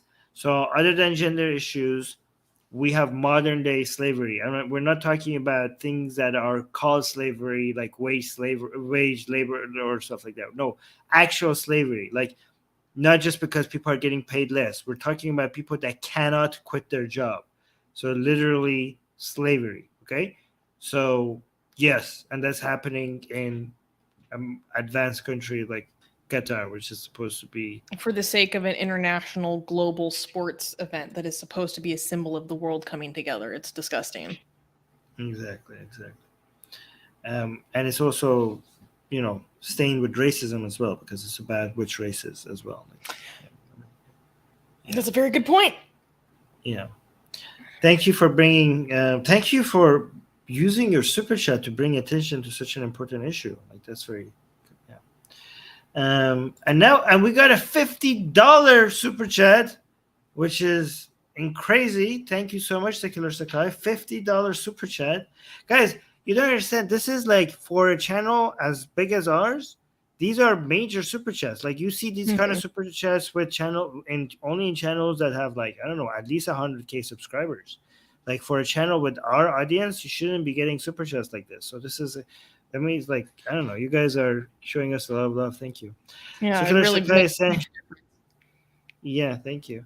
Secular Sakai is saying Zan Zindagi Azadi, this is the chant, the major chant in Iranian protests right now, which translates to woman, life, freedom. If anyone wants to organize a protest or other form of support for Iranian people, DM me on Discord. And here's his Discord username, which is likes_laicite. Likes_laicite. Guys, if you guys want to organize anything to support the Iranian people, please consider contacting Secular Sakai. And this is Discord username. Thank you so much. That's very kind. And Noman is saying kiss for bye-bye. And Susanna wanted to highlight that. So that's nice. Wow. I will kiss him on your behalf.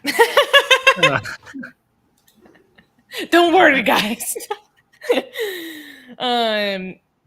Doorknob Head is saying this channel has the most donated memberships spread like peanut butter I've ever seen.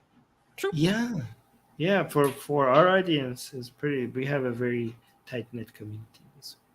Thank you so by the way, much guys, everyone who's a part of our community. I really do think like we are a community that does try to provide a lot of space to talk about hard things, but still have fun, not take things too seriously, not be so politically correct that we can't express ourselves in funny ways, and still be open-minded and genuinely want to encourage values to bring more happiness and prosperity to people. Like, that's really amazing. So thank you for being a part of our community. Thank you. By the way, you are still a part of our community if you haven't donated anything. And please, please, please do not donate any money to us if you are even slightly struggling financially. Okay?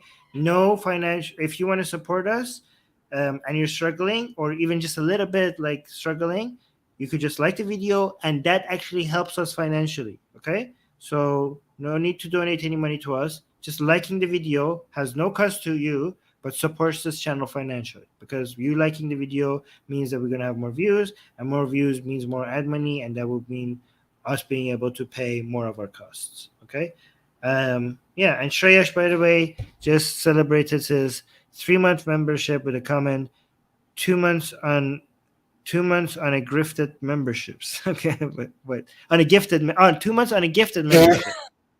What did I heard gifted? I thought he was making a joke. He was like trying to make a joke on our expense. I was like, what?